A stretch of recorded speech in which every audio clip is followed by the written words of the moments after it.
तो हेलो दोस्तों, नमस्कार। आप सभी का हमारे यूट्यूब चैनल पर स्वागत है। यदि आप लोग क्लास 12 बायोलॉजी स्टूडेंट हैं तो आज की आप वीडियो बहुत ही ज़्यादा इंपॉर्टेंट होने वाली है, क्योंकि आज की आप वीडियो आपकी एक महामैराथन क्लास होने वाली है, जिसमें हम लोग क्लास 12 बायोलॉजी की पूरी किताब में आपके जितने भी इंपॉर्टेंट 1 और 2 नंबर वाले क्वेश्चन होते हैं, जो कि आपके बोर्ड परीक्षा में डायरेक्ट आ सकते हैं। लगभग 80 क्वेश्चन यहाँ पर मैं आपको कराने वाला हूँ, क्वेश्चन प्लस आंसर के साथ में। तो वीडियो आज की बहुत ही इंपॉर्टेंट होने वाली, बहुत ही इंपॉर्टेंट महामैराथन क्लास होने वाली है। इसीलिए वीडियो को आप लोग बिल्कुल भी स्किप मत करिएगा। यदि आप लोग अपनी क्लास 12 की बायोलॉजी में 70 में 70 में बिल्कुल पक्का करना चाहते हैं, क्योंकि पिछले 10 सालों में लगातार जो क्वेश्चन आपके बोर्ड परीक्षा में आ रहे हैं, वो सारे के सारे प्रश्न यहाँ पर मैं आपको कराने वाला हूँ इस महामैराथन क्लास में। जितने भी आपके इंपॉर्टेंट वायरल क्वेश्चन हैं, वो सारे के सारे आज के एक ही वीडियो में अगर कंप्लीट हो जाएंगे। तो आप लोग वीडियो को जल्दी से लाइक कर दो, चैनल को भी सब्सक्राइब कर दो। फिर हम लोग वीडियो को स्टार्ट करते हैं और हम लोग सारे प्रश्नों को करना शुरू करते हैं। लगभग 80 क्वेश्चन यहाँ पर मैं आपको कराने वाला हूँ और हर एक क्वेश्चन का आंसर मैं आपको बताऊंगा कि किस क्वेश्चन में कितना लिखना है, क्या लिखना है, कैसे लिखना है। सारी चीजें यहाँ पर मैं आपको बताने वाला हूँ। तो सबसे पहले आप लोग वीडियो को जल्दी से लाइक कर दो और चैनल को सब्सक्राइब कर दो। फिर हम लोग वीडियो में आगे बढ़ते हैं। और वीडियो में आगे बढ़ने से पहले मैं आपको बताना चाहता हूँ कि यदि आप लोग सक्सेस बैच को ज्वाइन करना चाहते हैं 2025 की बोर्ड परीक्षा के लिए, तो आप लोग अभी कभी उसे ज्वाइन कर लीजिए। बहुत ही मिनिमम प्राइस रखा गया है, जिसमें आपको मात्र 100 रुपीज में फिजिक्स, केमिस्ट्री, बायोलॉजी तीनों सब्जेक्ट प्लस में आपका यहाँ पर हिंदी और इंग्लिश के इंपॉर्टेंट क्वेश्चन आंसर यहाँ पर आपको दिए जा रहे हैं। तो इसको भी ज्वाइन करना होगा। डिस्क्रिप्शन बॉक्स में आपको हमारा व्हाट्सएप नंबर मिल जाएगा, वहां से आप लोग व्हाट्सएप पर मैसेज करके सक्सेस बैच को ज्वाइन कर सकते हैं। तो चलिए अब हम वीडियो को स्टार्ट करते हैं। क्लास 12 बायोलॉजी की पूरी किताब में आपके जो सबसे ज्यादा इंपॉर्टेंट आपके जो अति लघु उत्तरीय प्रश्न होते हैं, उनको हम लोग करना शुरू करते हैं। हर एक प्रश्न का आंसर भी मैं आपको बताने वाला हूँ। तो चलिए वीडियो को शुरू कर देते हैं। मैं उम्मीद करता हूँ कि आप लोगों ने वीडियो को लाइक कर दिया होगा, चैनल को सब्सक्राइब कर दिया होगा। तो चलिए वीडियो को शुरू कर देते हैं और पहले क्वेश्चन की ओर बढ़ जाते हैं। तो हम लोग क्लास 12 बायोलॉजी की पूरी किताब से आपके जितने भी इंपॉर्टेंट अति लघु उत्तरीय प्रश्न होते हैं, उसको हम लोग आज शुरू करने वाले हैं। तो चलिए हम लोग एक करके सारे प्रश्नों को देखना शुरू करते हैं।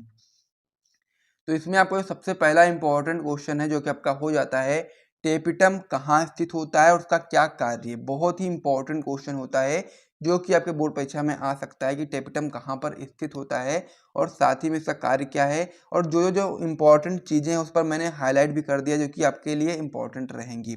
तो टेपिटम कहाँ पर स्थित होता है, सबसे पहले इसके बारे में आइए समझते हैं। तो उत्तर में आप लोग बताओगे परागकोश होता है। परागकोश के अंदर आपकी लघु बीजाणु धानी होती है और लघु बीजाणु धानी की जो सबसे भीतरी परत होती है, यानी कि जो सबसे अंदर की जो परत होती है, वही आपकी टेपिटम कहलाती है।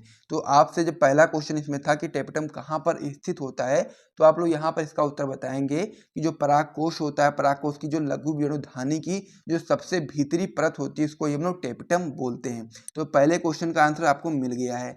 दूसरा क्वेश्चन इसे पूछा गया कि इसका क्या कार्य, यानी कि टेपिटम का क्या कार्य है। तो इसमें आप बताओगे कि यह आपका लघु बीजाणु या फिर परागकणों को पोषण प्रदान करने का कार्य करती है। यानी कि जो विकसित हो रहे लघु बीजाणु या फिर परागकण होते हैं, उनको पोषण प्रदान करने का कार्य कौन करता है, तो आपका टेपिटम करता है। तो इस प्रकार से जो पहला क्वेश्चन था, बहुत ही अच्छे तरीके से इजी वे में मैंने आपको बता दिया है कि टेपिटम कहाँ पर स्थित होता है और साथ ही में उसका कार्य क्या है। तो इसे आप अपनी कॉपी में नोट कर लीजिएगा, बहुत ही इंपॉर्टेंट है, आपकी बोर्ड परीक्षा 2025 में आ सकता है। इसे हम लोग नोट करिए। फिर हम लोग अगले क्वेश्चन की ओर बढ़ते हैं। अगला प्रश्न आपका इसमें हो जाता है कि पालीगोनम प्रकार का जो भ्रूणकोश होता है आपका कितने कोशिकीय होता है और साथ ही में कितने केंद्रकीय होता है। तो हमको ये चीज़ बतानी है कि जो पालीगोनम प्रकार का भ्रूणकोश होता है आपका कितने कोशिकीय और कितने केंद्रकीय होता है। यानी कि क्वेश्चन में तो केवल आपसे केंद्रकीय ही पूछा है, लेकिन आपको मैं कोशिकीय कितने होता है और साथ ही में कितने केंद्रकीय होता है, वो दोनों मैं आपको यहाँ पर समझा दूंगा। तो आइए समझ लेते हैं इसको किस प्रकार से। वैसे तो इसका आंसर मैंने आपको बता दिया कि पालीगोनम प्रकार का जो भ्रूणकोश होता है वो आपका 7 कोशिकीय एवं 8 केंद्रकीय होता है, लेकिन किस प्रकार से होता है आइए इसको समझा देते हैं आपको। तो जो भ्रूणकोश होता है आपका इस प्रकार से होता है, जिसमें 3 कोशिकाएं आपकी ऊपर होती हैं और 3 ही कोशिकाएं आपकी नीचे होती हैं। एक कोशिका बीच में होती है, इसमें आपके 2 केंद्रक होते हैं। ठीक है, तो ये आपका निषेचन से पहले की प्रक्रिया मैं आपको बता रहा हूँ। तो यहाँ पर जो ऊपर की तीनों कोशिकाएं होती हैं, तीनों कोशिकाओं में एक एक केंद्रक होता है और नीचे की भी तीनों कोशिकाओं में आपका एक एक केंद्रक होता है। लेकिन जो बीच वाली कोशिका होती है, इसमें आपके 2 केंद्रक होते हैं। कोशिका एक ही होती है, इसमें केंद्रक 2 होते हैं। तो अब यहाँ पर आप लोग कैलकुलेट कर लीजिए। सबसे पहले कोशिका को कैलकुलेट करेंगे तो आप लोग देखेंगे 3 कोशिका ऊपर और 3 कोशिका नीचे और 1 कोशिका बीच में। तो कितनी कोशिकीय हो गया, 7 कोशिकीय हो गया। ठीक है।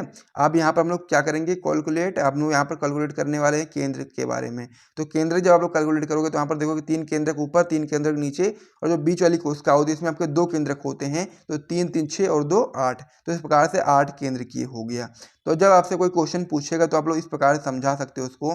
और साथ ही में ये चीज़ आपको पता भी हो गई होगी कि जो पॉलीगोनम प्रकार का जो भ्रूणकोश होता है वो आपका कितने कोशिकीय होता है और कितने केंद्रकीय होता है। तो मैंने आपको बता दिया है कि यह आपका 7 कोशिकीय होता है और साथ ही में 8 केंद्रकीय होता है। तो ये क्वेश्चन भी बहुत ही इंपॉर्टेंट है, इसको भी आप लोग तैयार कर लीजिएगा। फिर हम लोग अगले क्वेश्चन की ओर बढ़ते हैं।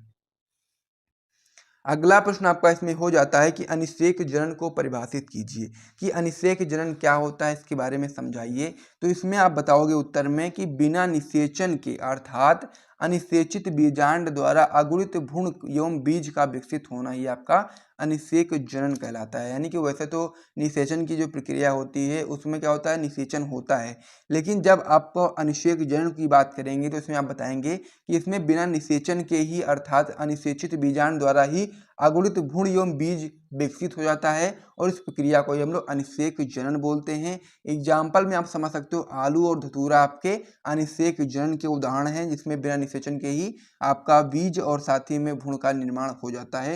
यही आपका अनिषेक जनन कहलाता है। तो इस वाले क्वेश्चन को भी आप लोग याद कर लीजिएगा अच्छे तरीके से। फिर हम लोग अगले क्वेश्चन की ओर बढ़ते हैं। अगला जो प्रश्न है ये भी आपका बहुत ही इंपॉर्टेंट प्रश्न है कि आभासी फलों के 2 उदाहरण बताइए।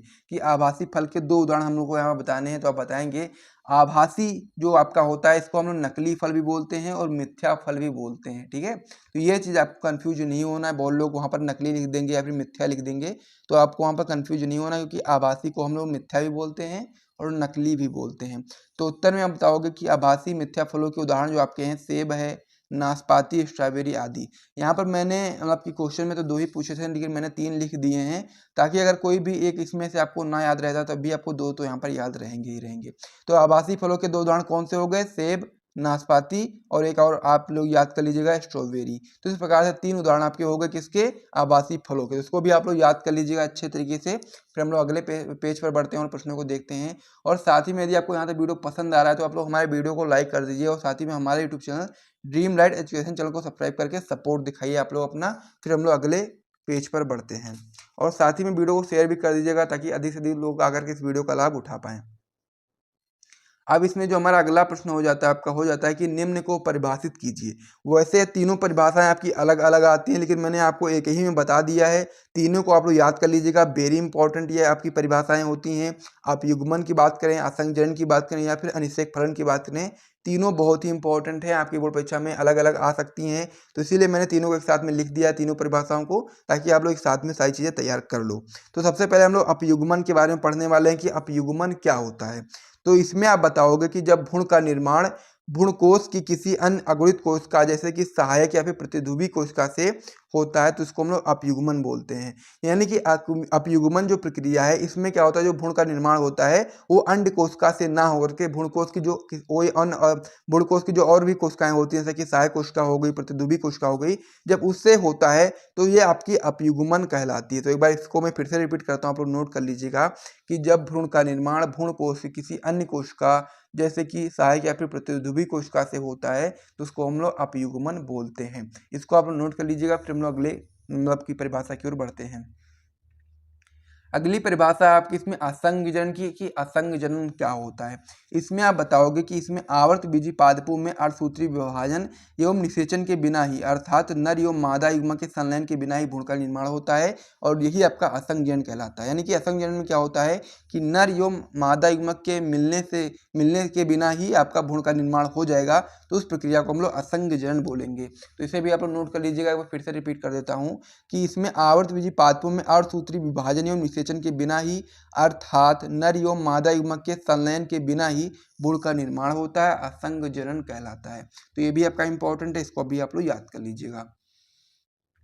अगली परिभाषा आपकी इसमें है अनिषेक फलन के ऊपर, कि अनिषेक फलन क्या होता है।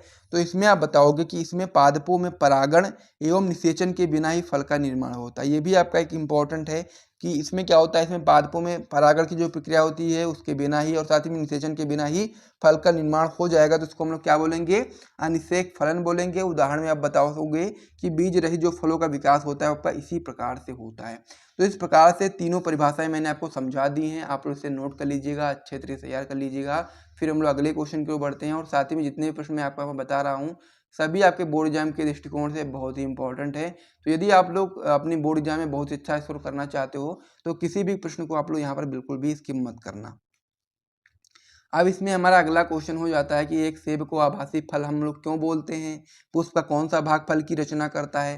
तो अब जैसा कि इससे पहले मैंने आपको क्वेश्चन बताया था कि आभासी फलों के नाम बताइए, तो वहाँ पर सेब का नाम आया था। तो अब हम लोग को यार बताना है कि सेब को हम लोग आभासी फल बोलते क्यों हैं, आखिर पुष्प का कौन सा भाग है जो फल की रचना करता है जिसकी वजह से हम लोग उसको आभासी फल बोलते हैं। तो इसके उत्तर में आप लोग बताओगे निषेचन के बाद अंडाशय के परिपक्व होने से फल बनता है। ये चीज आपको पता होगी कि जो निषेचन होता है, निषेचन के बाद अंडाशय परिपक्व होगा और फिर वही आपका फल बन जाएगा और वह पुष्प के जो शेष अंग होते हैं वो झड़ जाते हैं। ऐसा जो फल बनता है उसको हम लोग सत्य फल बोलते हैं या फिर हम उसको असली फल बोलते हैं। लेकिन हम लोग से क्या पूछा है कि सेब को हम लोग आभासी यानी कि नकली फल क्यों बोलते हैं। तो इसमें आप बताओगे कि आभासी फल किस प्रकार से बनता है। उसमें आप बताओगे कि आभासी या नकली फल का जो विकास होता है वो अंडाशय से नहीं होता है, इसी वजह से इसको हम लोग नकली फल बोलते हैं। तो इसमें आप बताओगे कि आभासी फल या नकली फल का विकास अंडाशय से ना होकर पुष्प के किसी अन्य भाग से होता है, इसीलिए सेब को इसी को हम लोग क्या बोलते हैं, आभासी फल बोलते हैं। और सेब में चूंकि पुष्पासन जो होता है वो फल का मुख्य खाने योग्य भाग बनाता है, अतः सेब को हम लोग आभासी फल बोलते हैं। यानी कि जो सेब का विकास होता है उसका अंडाशय से ना होकर के पुष्प के पुष्पासन से होता है, इसीलिए हम इसको आभासी फल बोलते हैं। तो इस प्रकार से इस क्वेश्चन को भी आप लोग याद कर लीजिएगा अच्छे तरीके से। फिर हम लोग अगले क्वेश्चन की ओर बढ़ते हैं। अगला प्रश्न आपका इसमें हो जाता है कि एक आवर्तबीजी पुष्प के उन अंगों के नाम लिखिए जहां नर एवं मादा युग्मकोद्भिद का विकास होता है। तो सबसे पहले आपको ये चीज़ पता होना चाहिए कि जो नर युग्मकोद्भिद होता है आवर्तबीजी पादपों में वो आपका परागकण होता है और जो मादा युग्मकोद्भिद होता है आपका भ्रूणकोश होता है। तो इस प्रकार से आपको ये चीज़ पता चल गई है। अब इनका विकास कहाँ पर होता है उसके बारे में आइए समझ लेते हैं। जो आपका नर युग्मकोद्भिद यानी कि जो परागकण होता है इसका विकास आपका होता है परागकोश की जो लघु धानी होती है उसके अंदर ही इसका विकास होता है। और जो मादा युग्मकोद्भिद यानी कि जो भ्रूणकोश होता है इसका विकास अंडाशय के बीजांड में होता है। ये क्वेश्चन बहुत ही इंपॉर्टेंट है, इसको आप लोग याद कर लीजिएगा। इजी क्वेश्चन है लेकिन आपकी बोर्ड परीक्षा में बहुविकल्पी और अति लघु में आ सकता है। तो अब हमारा इसमें जो अगला प्रश्न हो जाता है आपका हो जाता है कि वृषण के दो कार्य लिखिए। बहुत ही इंपॉर्टेंट प्रश्न है और आपकी बोर्ड परीक्षा में क्वेश्चन आ सकता है अति लघु उत्तरीय प्रश्न में कि जो वृषण होता है उसके दो कार्य हम लोग को बताने हैं। तो इसमें आप लोग दो कार्य आराम से बता सकते हो कि वृषण के दो कार्य निम्नलिखित हैं। पहला पॉइंट आप बताओगे इसमें कि नर लैंगिक हार्मोन यानी टेस्टोस्टेरोन का श्रावण करना एक कह सकते हैं आप लोग वृषण का एक महत्वपूर्ण कार्य है। कौन सा कार्य है तो बताएंगे आप लोग कि नर लैंगिक हार्मोन टेस्टोस्टेरोन का श्रावण करना, पहला कार्य ये हो गया। और दूसरा कार्य आप इसमें बता सकते हैं कि नर युग्मक यानी कि शुक्राणु का निर्माण करना। तो इस प्रकार वृषण के दो कार्य बहुत ही महत्वपूर्ण होते हैं जो कि आपको यहाँ पर पता होना चाहिए और आपकी बोर्ड परीक्षा में क्वेश्चन आ सकता है। तो आप लोग यहाँ पर उत्तर में बता देंगे कि पहला पॉइंट बताएंगे आप लोग कि नर लैंगिक हार्मोन टेस्टोस्टेरोन का श्रावण करना और दूसरा पॉइंट बताएंगे आप लोग कि जो वृषण होता है आपका नर युग्मक यानी शुक्राणु का निर्माण करता है, तो इसलिए दूसरा कार्य भी बहुत ही इंपॉर्टेंट है। तो इस प्रकार से वृषण के दो निम्नलिखित जो कार्य हैं मैंने आपको बता दिए हैं, इसे आप लोग नोट कर लीजिए और अच्छे तरीके से याद कर लीजिए। और साथ ही हो जाता है कि मानव वृषण में सर्टोली कोशिकाओं का क्या कार्य होता है। क्वेश्चन भी आपका इंपॉर्टेंट है कि जो मानव वृषण होता है वृषण में सर्टोली कोशिकाएं भी होती हैं, तो सर्टोली कोशिकाओं का क्या कार्य होता है मानव वृषण के अंदर। तो इसमें उत्तर में आप लोग बताएंगे कि जो वृषण की शुक्र नलिकाओं में उपस्थित सर्टोली कोशिकाएं जो होती हैं वो परिवर्धनशील शुक्राणु कोशिकाओं को पोषण प्रदान करती हैं। यानी कि जो मानव वृषण है उसमें जो सर्टोली कोशिकाओं का जो कार्य होता है वो यही कार्य होता है कि जो वृषण की शुक्र नलिकाओं में उपस्थित जो आपकी सर्टोली कोशिकाएं होती हैं वो आपके परिवर्धनशील या फिर बोल सकते हो विकासशील जो शुक्राणु कोशिकाएं होती हैं उनको पोषण यानी कि भोजन प्रदान करने का कार्य करती है। तो इस प्रकार से क्वेश्चन भी बहुत ही इंपॉर्टेंट है, इसको भी आप लोग अच्छे तरीके से तैयार कर लीजिएगा और आपकी बोर्ड परीक्षा में क्वेश्चन आ सकता है। तो इसे आप लोग एक बार तैयार कर लीजिएगा, नोट कर लीजिए अपनी कॉपी में। फिर हम लोग अगले क्वेश्चन की ओर बढ़ते हैं। अगला प्रश्न आपका इसमें दिया गया है कि लीडिंग कोशिकाओं के कार्य क्या हैं। तो हम लोग को यहाँ पर लीडिंग कोशिकाओं का क्या कार्य है उसके बारे में भी बताना है, ये भी आपका बहुत ही इंपॉर्टेंट है कि लीडिंग कोशिकाओं के क्या कार्य होते हैं। तो उत्तर में आप लोग बताएंगे कि वृषण की जो लीडिंग कोशिकाएं होती हैं वो टेस्टोस्टेरोन हार्मोन स्रावित करती हैं, यानी कि वृषण के अंदर जो आपकी लीडिंग कोशिकाएं होती हैं वो आपका बोल सकते हो आप लोग की नर लैंगिक हार्मोन यानी कि जो टेस्टोस्टेरोन होता है उसका स्रावण करती हैं, जो नर के सहायक जनन अंगों तथा द्वितीयक लैंगिक लक्षणों के विकास में सहायक होता है। यानी कि जो आपका टेस्टोस्टेरोन होता है वो आपका नर के सहायक जनन अंग और साथ ही में द्वितीयक लैंगिक लक्षणों के विकास में सहायता प्रदान करता है, जो कि एक बहुत ही महत्वपूर्ण कार्य है लीडिंग कोशिकाओं का, जो कि टेस्टोस्टेरोन को स्रावित करती हैं। तो इस प्रकार से जो क्वेश्चन था ये भी आपका इंपॉर्टेंट है, बहुत ही महत्वपूर्ण है, इसको भी आप लोग नोट करके अच्छे तरीके से तैयार कर लीजिएगा। अब अति लघु में क्वेश्चन आता है तो आपको इतना लिखना है, इतना जितना लिखना चाहिए आपको उतना मैं आपको यहाँ पर बता रहा हूँ, आपको इतना इतना लिखते चले जाना, आपके पूरे पूरे मार्क्स मिलते चले जाएंगे। तो चलिए अब हम लोग अगले क्वेश्चन की ओर बढ़ते हैं। अगला जो प्रश्न है वो आपका वेरी वेरी इंपॉर्टेंट प्रश्न है, जो कि आपकी बोर्ड परीक्षा में अति लघु में आ सकता है और लघु में भी आ सकता है। 1 2 3 नंबर में क्वेश्चन आपकी बोर्ड परीक्षा में आ सकता है। तो क्वेश्चन है आपका आतरु चक्र क्या है।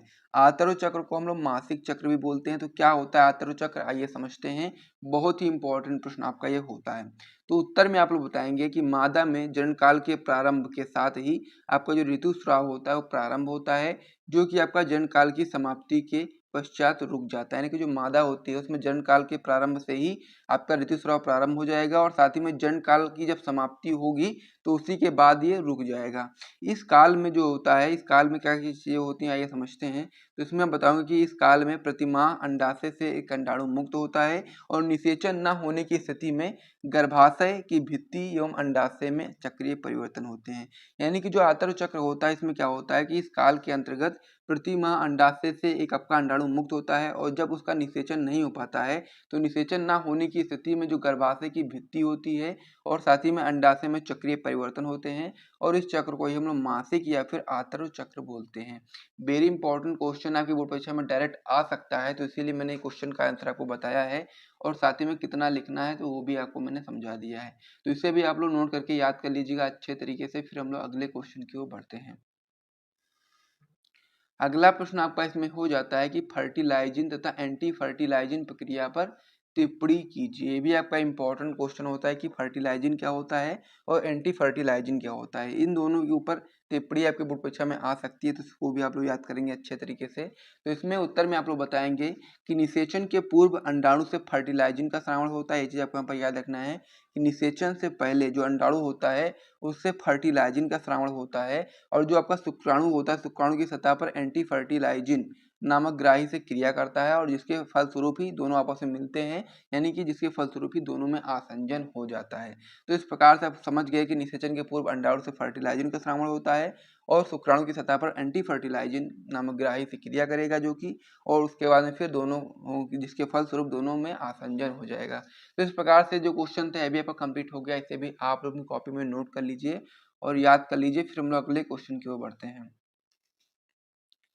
अगला प्रश्न आपका इसमें हो जाता है कि शुक्राणु जनन का क्या अर्थ है। ये भी आपका बहुत ही इंपॉर्टेंट प्रश्न है कि शुक्राणु जनन का क्या अर्थ है। तो इसमें आप लोग उत्तर में बताएंगे कि नर के वृषणों की जननिक उपकला कोशिकाओं से अर्धसूत्री विभाजन द्वारा शुक्राणु निर्माण की जो क्रिया होगी उसको हम लोग क्या बोलेंगे, शुक्र जनन या फिर शुक्राणु जनन बोलेंगे। क्या होता है कि जो नर के वृषणों की जो जननिक उपकला कोशिकाएं होती हैं उससे अर्धसूत्री विभाजन होगा जिसके द्वारा शुक्राणु निर्माण की जो प्रक्रिया होगी, जो क्रिया होगी उसको हम लोग बोलेंगे शुक्र जनन या फिर शुक्राणु जनन बोलेंगे। तो ये बहुत ही इंपॉर्टेंट क्रिया है जिससे शुक्राणु का निर्माण होता है और उस क्रिया को हम लोग क्या बोलते हैं, शुक्र जनन बोलते हैं या फिर शुक्राणु जनन बोलते हैं।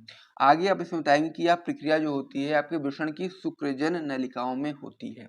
यह क्रिया जो आपकी होती है शुक्राणु जनन वाली क्रिया यह आपकी वृषण की शुक्रजन नलिकाओं में होती है। तो इस प्रकार से शुक्राणु जनन का क्या अर्थ है मैंने आपको समझा दिया, इसे भी आप नोट कर लीजिए, याद कर लीजिए, बहुत ही इंपॉर्टेंट प्रश्न है। और साथ ही में यदि आपको यहाँ तक वीडियो पसंद आ रहा है तो वीडियो को लाइक और चैनल को सब्सक्राइब करना बिल्कुल ही मत भूलिएगा। फिर हम लोग अगले क्वेश्चन की ओर बढ़ते हैं। अगला प्रश्न आपका इसमें हो जाता है कि अग्रपीयूष ग्रंथि द्वारा स्रावित दो गोनेडोट्रोपिन हार्मोनों के नाम लिखिए, भी आपका महत्वपूर्ण है। और बोर्ड परीक्षा में जितने भी क्वेश्चन आपके यहाँ पर मैं बता रहा हूँ सभी आपके बोर्ड परीक्षा में आ सकते हैं। इसी की वजह से सारे प्रश्नों को यहाँ पर लिखा गया है, जो भी इंपॉर्टेंट है, जो भी आपके बोर्ड परीक्षा में आ सकते हैं वो सारे प्रश्न मैं आपको करवा रहा हूँ। और आप लोग इन सारे प्रश्नों को डेली बेसिस पे तैयार करते हुए रहना, ठीक है, तभी आप लोग अपने बोर्ड परीक्षा में बहुत अच्छा स्कोर कर पाएंगे। तो अगर पीयूष ग्रंथि द्वारा स्रावित दो गोनेडोट्रोपिन हार्मोन के नाम हमको बताने हैं, तो आप बताएंगे कि अगर पीयूष ग्रंथि द्वारा स्रावित आपके दो गोनेडोट्रोपिन हार्मोन के जो नाम है, पहला नाम है आपका इसमें LH ल्यूटिनाइजिंग हार्मोन, और दूसरा जो आपका इसमें नाम है FSH फॉलिकल स्टिमुलेटिंग हार्मोन। तो इस प्रकार से अगर पीयूष ग्रंथि द्वारा स्रावित दो गोनेडोट्रोपिन हार्मोन के नाम मैंने आपको बता दिए हैं, इसको भी आप लोग याद कर लीजिएगा। फिर हम लोग अगले क्वेश्चन की ओर बढ़ते हैं। अगला प्रश्न आपका इसमें दिया गया है, परिवार नियोजन की स्थायी विधियां क्या हैं। बहुत ही महत्वपूर्ण प्रश्न ये भी आपका है कि जो परिवार नियोजित करने की जो स्थायी विधि है जो आपकी क्या है वो हमको बताना है। तो स्थायी विधि बहुत ही सिंपल सी है। पहले में आप बताएंगे नर की बात करेंगे तो नर में आपका होगा पुरुष नसबंदी, जिसे हम लोग इंग्लिश में बोलते हैं वासेक्टोमी। और महिला में जब बात करेंगे तो महिला में आपका होता है महिला नसबंदी, इसे हम लोग इंग्लिश में बोलते हैं ट्यूबेक्टोमी। तो दोनों को आप लोग यहाँ पर याद रखेंगे कि परिवार नियोजन की जो स्थायी विधियां हैं वो आपकी ये हैं। पहले में क्या है, पुरुष में क्या होता है, पुरुष नसबंदी होता है, इसको हम लोग वासेक्टोमी बोलते हैं। और महिला में महिला नसबंदी होता है, इसको हम लोग ट्यूबेक्टोमी बोलते हैं। तो इसको भी याद कर लीजिएगा, महत्वपूर्ण प्रश्न है। फिर हम लोग अगले क्वेश्चन की ओर बढ़ेंगे। अगला जो प्रश्न है वो आपका वासेक्टोमी से रिलेटेड है, यानी कि जो पुरुष नसबंदी है उससे रिलेटेड है। तो प्रश्न आपका है कि शुक्रवाहिका उच्छेदन, इसको ही हम लोग पुरुष नसबंदी भी बोलते हैं और इसको ही हम लोग वासेक्टोमी भी बोलते हैं। पर हम लोग को टिप्पणी करना है कि क्या होता है शुक्रवाहिका उच्छेदन। तो उत्तर में आप लोग बताएंगे शुक्रवाहिका उच्छेदन या वासेक्टोमी को हम लोग पुरुष नसबंदी भी कहते हैं। यह गर्भ निरोधन की स्थायी विधि है, यानी कि ये कराने के बाद गर्भ को पूरी तरीके से रोका जा सकता है, यानी कि परिवार को नियोजित करने की ये सबसे स्थायी विधि है, ठीक है। जिसमें एक छोटे से ऑपरेशन द्वारा दोनों शुक्रवाहिकाओं को काट या फिर बांध दिया जाता है, जिससे वीर्य में शुक्राणु अनुपस्थित होते हैं, जिसकी वजह से संतान नहीं उत्पन्न होती है। इसी वजह से हम इसको बोलते हैं कि ये आपका परिवार नियोजन की स्थायी विधि होती है। तो एक बार फिर से रिपीट करता हूँ, आप अपनी कॉपी में नोट कर लीजिएगा कि शुक्रवाहिका उच्छेदन या वासेक्टोमी को पुरुष नसबंदी भी कहते हैं और यह गर्भ निरोधन की स्थायी विधि है, जिसमें एक छोटे से ऑपरेशन द्वारा दोनों शुक्रवाहिकाओं को काट या बांध दिया जाता है, जिससे वीर्य में शुक्राणु अनुपस्थित रहते हैं। तो इस प्रकार से क्वेश्चन भी कंप्लीट हो गया, इसे भी आप लोग नोट कर लीजिएगा, याद कर लीजिएगा। फिर हम लोग अगले क्वेश्चन की ओर बढ़ते हैं। अगला प्रश्न आपका इसमें हो जाता है जनन स्वास्थ्य क्या है। बहुत ही इंपॉर्टेंट प्रश्न ये भी आपका होता है, जनन स्वास्थ्य चैप्टर से क्वेश्चन आपका है कि जनन स्वास्थ्य क्या है। तो उत्तर में आप लोग बताएंगे कि WHO के अनुसार, भी WHO का फुल फॉर्म भी आपकी बोर्ड परीक्षा में आ सकता है कि WHO का फुल फॉर्म क्या होता है। तो WHO का फुल फॉर्म जो इंग्लिश में होता है आपका होता है वर्ल्ड हेल्थ ऑर्गेनाइजेशन, और हिंदी में इसको हम लोग बोलते हैं विश्व स्वास्थ्य संगठन। तो ये आपको यहाँ पर याद रखना है कि WHO का फुल फॉर्म होता है क्या, वर्ल्ड हेल्थ ऑर्गेनाइजेशन। तो यहाँ पर आप बताएंगे वर्ल्ड हेल्थ ऑर्गेनाइजेशन के अनुसार जनन के सभी पहलू जैसे कि शारीरिक, सामाजिक, भावनात्मक और व्यवहारिक स्वास्थ्य ही आपका जनन स्वास्थ्य कहलाता है। यानी कि जनन के जितने भी पहलू होते हैं, जैसे शारीरिक रूप से स्वस्थ होना, सामाजिक रूप में से स्वस्थ होना, यानी कि समाज में आपका व्यवहार कैसा है, आप स्वस्थ हैं सामाजिक रूप से कि नहीं है, वो भी इम्पोर्टेंट है। और साथ ही में भावनात्मक रूप से भी स्वस्थ होना चाहिए, यानी कि जो भावनाएं आपके मन में उत्पन्न होती हैं वो किस प्रकार की भावनाएं उत्पन्न होती हैं, वो स्वस्थ भावनाएं उत्पन्न होती हैं या नहीं, वो भी इम्पोर्टेंट होता है। और साथ ही में व्यवहार कैसा है आपका, ये भी बहुत ही इंपॉर्टेंट चीज होती है जनन स्वास्थ्य से रिलेटेड। तो इसमें आप बताएंगे कि जो WHO के अनुसार जनन के सभी पहलू जैसे कि शारीरिक रूप से स्वस्थ होना, सामाजिक रूप से स्वस्थ होना, भावनात्मक रूप से स्वस्थ होना और व्यवहारिक रूप से स्वस्थ होना ही आपका जनन स्वास्थ्य कहलाता है। तो ये आपको यहाँ पर समझ में आ गया होगा। तो इस प्रकार से ये क्वेश्चन भी आपके कंप्लीट हो गए हैं। तो अब हमारा इसमें जो अगला प्रश्न हो जाता है वो आपका हो जाता है सहायक जनन प्रौद्योगिकी कार्यक्रम का प्रमुख उद्देश्य बताइए। तो सहायक जनन प्रौद्योगिकी को हम लोग शॉर्ट फॉर्म में बोलते हैं ART, और सहायक जनन प्रौद्योगिकी का जो कार्यक्रम है उसका प्रमुख उद्देश्य क्या है उसके बारे में हम लोग को यहाँ पर बताना है। तो ये क्वेश्चन आपकी बोर्ड परीक्षा में अति लघु में आ सकता है, तो इसीलिए मैंने इसको यहाँ पर लिखा है। तो इसके उत्तर में आपको क्या बताना है, कितना लिखना है, कैसे लिखना है, वो मैं आपको बता दूं कि यहाँ पर आप लोग उत्तर में बताएंगे सहायक जनन प्रौद्योगिकी ART जो कार्यक्रम है, कार्यक्रम का प्रमुख उद्देश्य है विशिष्ट तकनीकों जैसे कि आपका हो गया GIFT, ZIFT और ICSI आदि द्वारा उन बंद दंपतियों को संतान प्राप्ति में सहायता प्राप्त करना ही आपका सार्वजनिक प्रौद्योगिकी कार्यक्रम का प्रमुख उद्देश्य है। अब इसमें क्या होता है, जो सार्वजनिक प्रौद्योगिकी यानी कि ART है, इसका कार्यक्रम का प्रमुख उद्देश्य क्या है कि विशिष्ट तकनीकों का प्रयोग करके जो बंद दंपत्ति जो संतान नहीं उत्पन्न कर पा रहे हैं उनको संतान प्राप्ति करने में सहायता प्रदान करना ही आपका सहायक जन प्रौद्योगिकी का एक प्रमुख उद्देश्य आप लोग बोल सकते हो, जिसमें बहुत सारी तकनीकें होती हैं, जैसे कि आपका GIFT हो गया, ZIFT हो गया, ICSI हो गया। इस प्रकार से बहुत सारी इसमें तकनीकें अपनाई जाती हैं जिससे नई संतान मतलब कि बंद दंपत्ति को संतान प्राप्ति में सहायता किया जाता है। अब यहाँ पर ये जो क्वेश्चन है बहुत ही इंपॉर्टेंट है। अब यहाँ से यदि आपसे कोई पूछ ले कि GIFT का फुल फॉर्म क्या है तो आप क्या बताएंगे, या फिर आपसे कोई पूछ ले ZIFT का फुल फॉर्म क्या है, या फिर पूछ ले ICSI का फुल फॉर्म क्या है, तो आप क्या बताओगे। ये चीज़ आपको यहाँ पर याद रहना चाहिए, तो जो कि हम आगे आपको बताएंगे ही कि इसका फुल फॉर्म क्या होता है, लेकिन ये बहुत ही इंपॉर्टेंट है, आप लोग तैयार कर लीजिएगा अच्छे तरीके से। कि जैसे कि आपका GIFT का फुल फॉर्म होता है गेमेट इंट्रा फैलोपियन ट्रांसफर, इसी प्रकार से आपको इन सभी का फुल फॉर्म याद कर लेना है, क्योंकि ये क्वेश्चन आपकी बोर्ड परीक्षा में अलग से आ सकता है कि इसका फुल फॉर्म बताइए, तो आप लोग वहां से बता सकते हैं। तो इस प्रकार से जो पहला क्वेश्चन था आपका कंप्लीट हो गया, इसे आप लोग नोट कर लीजिएगा। फिर हम लोग अगले क्वेश्चन की ओर बढ़ते हैं।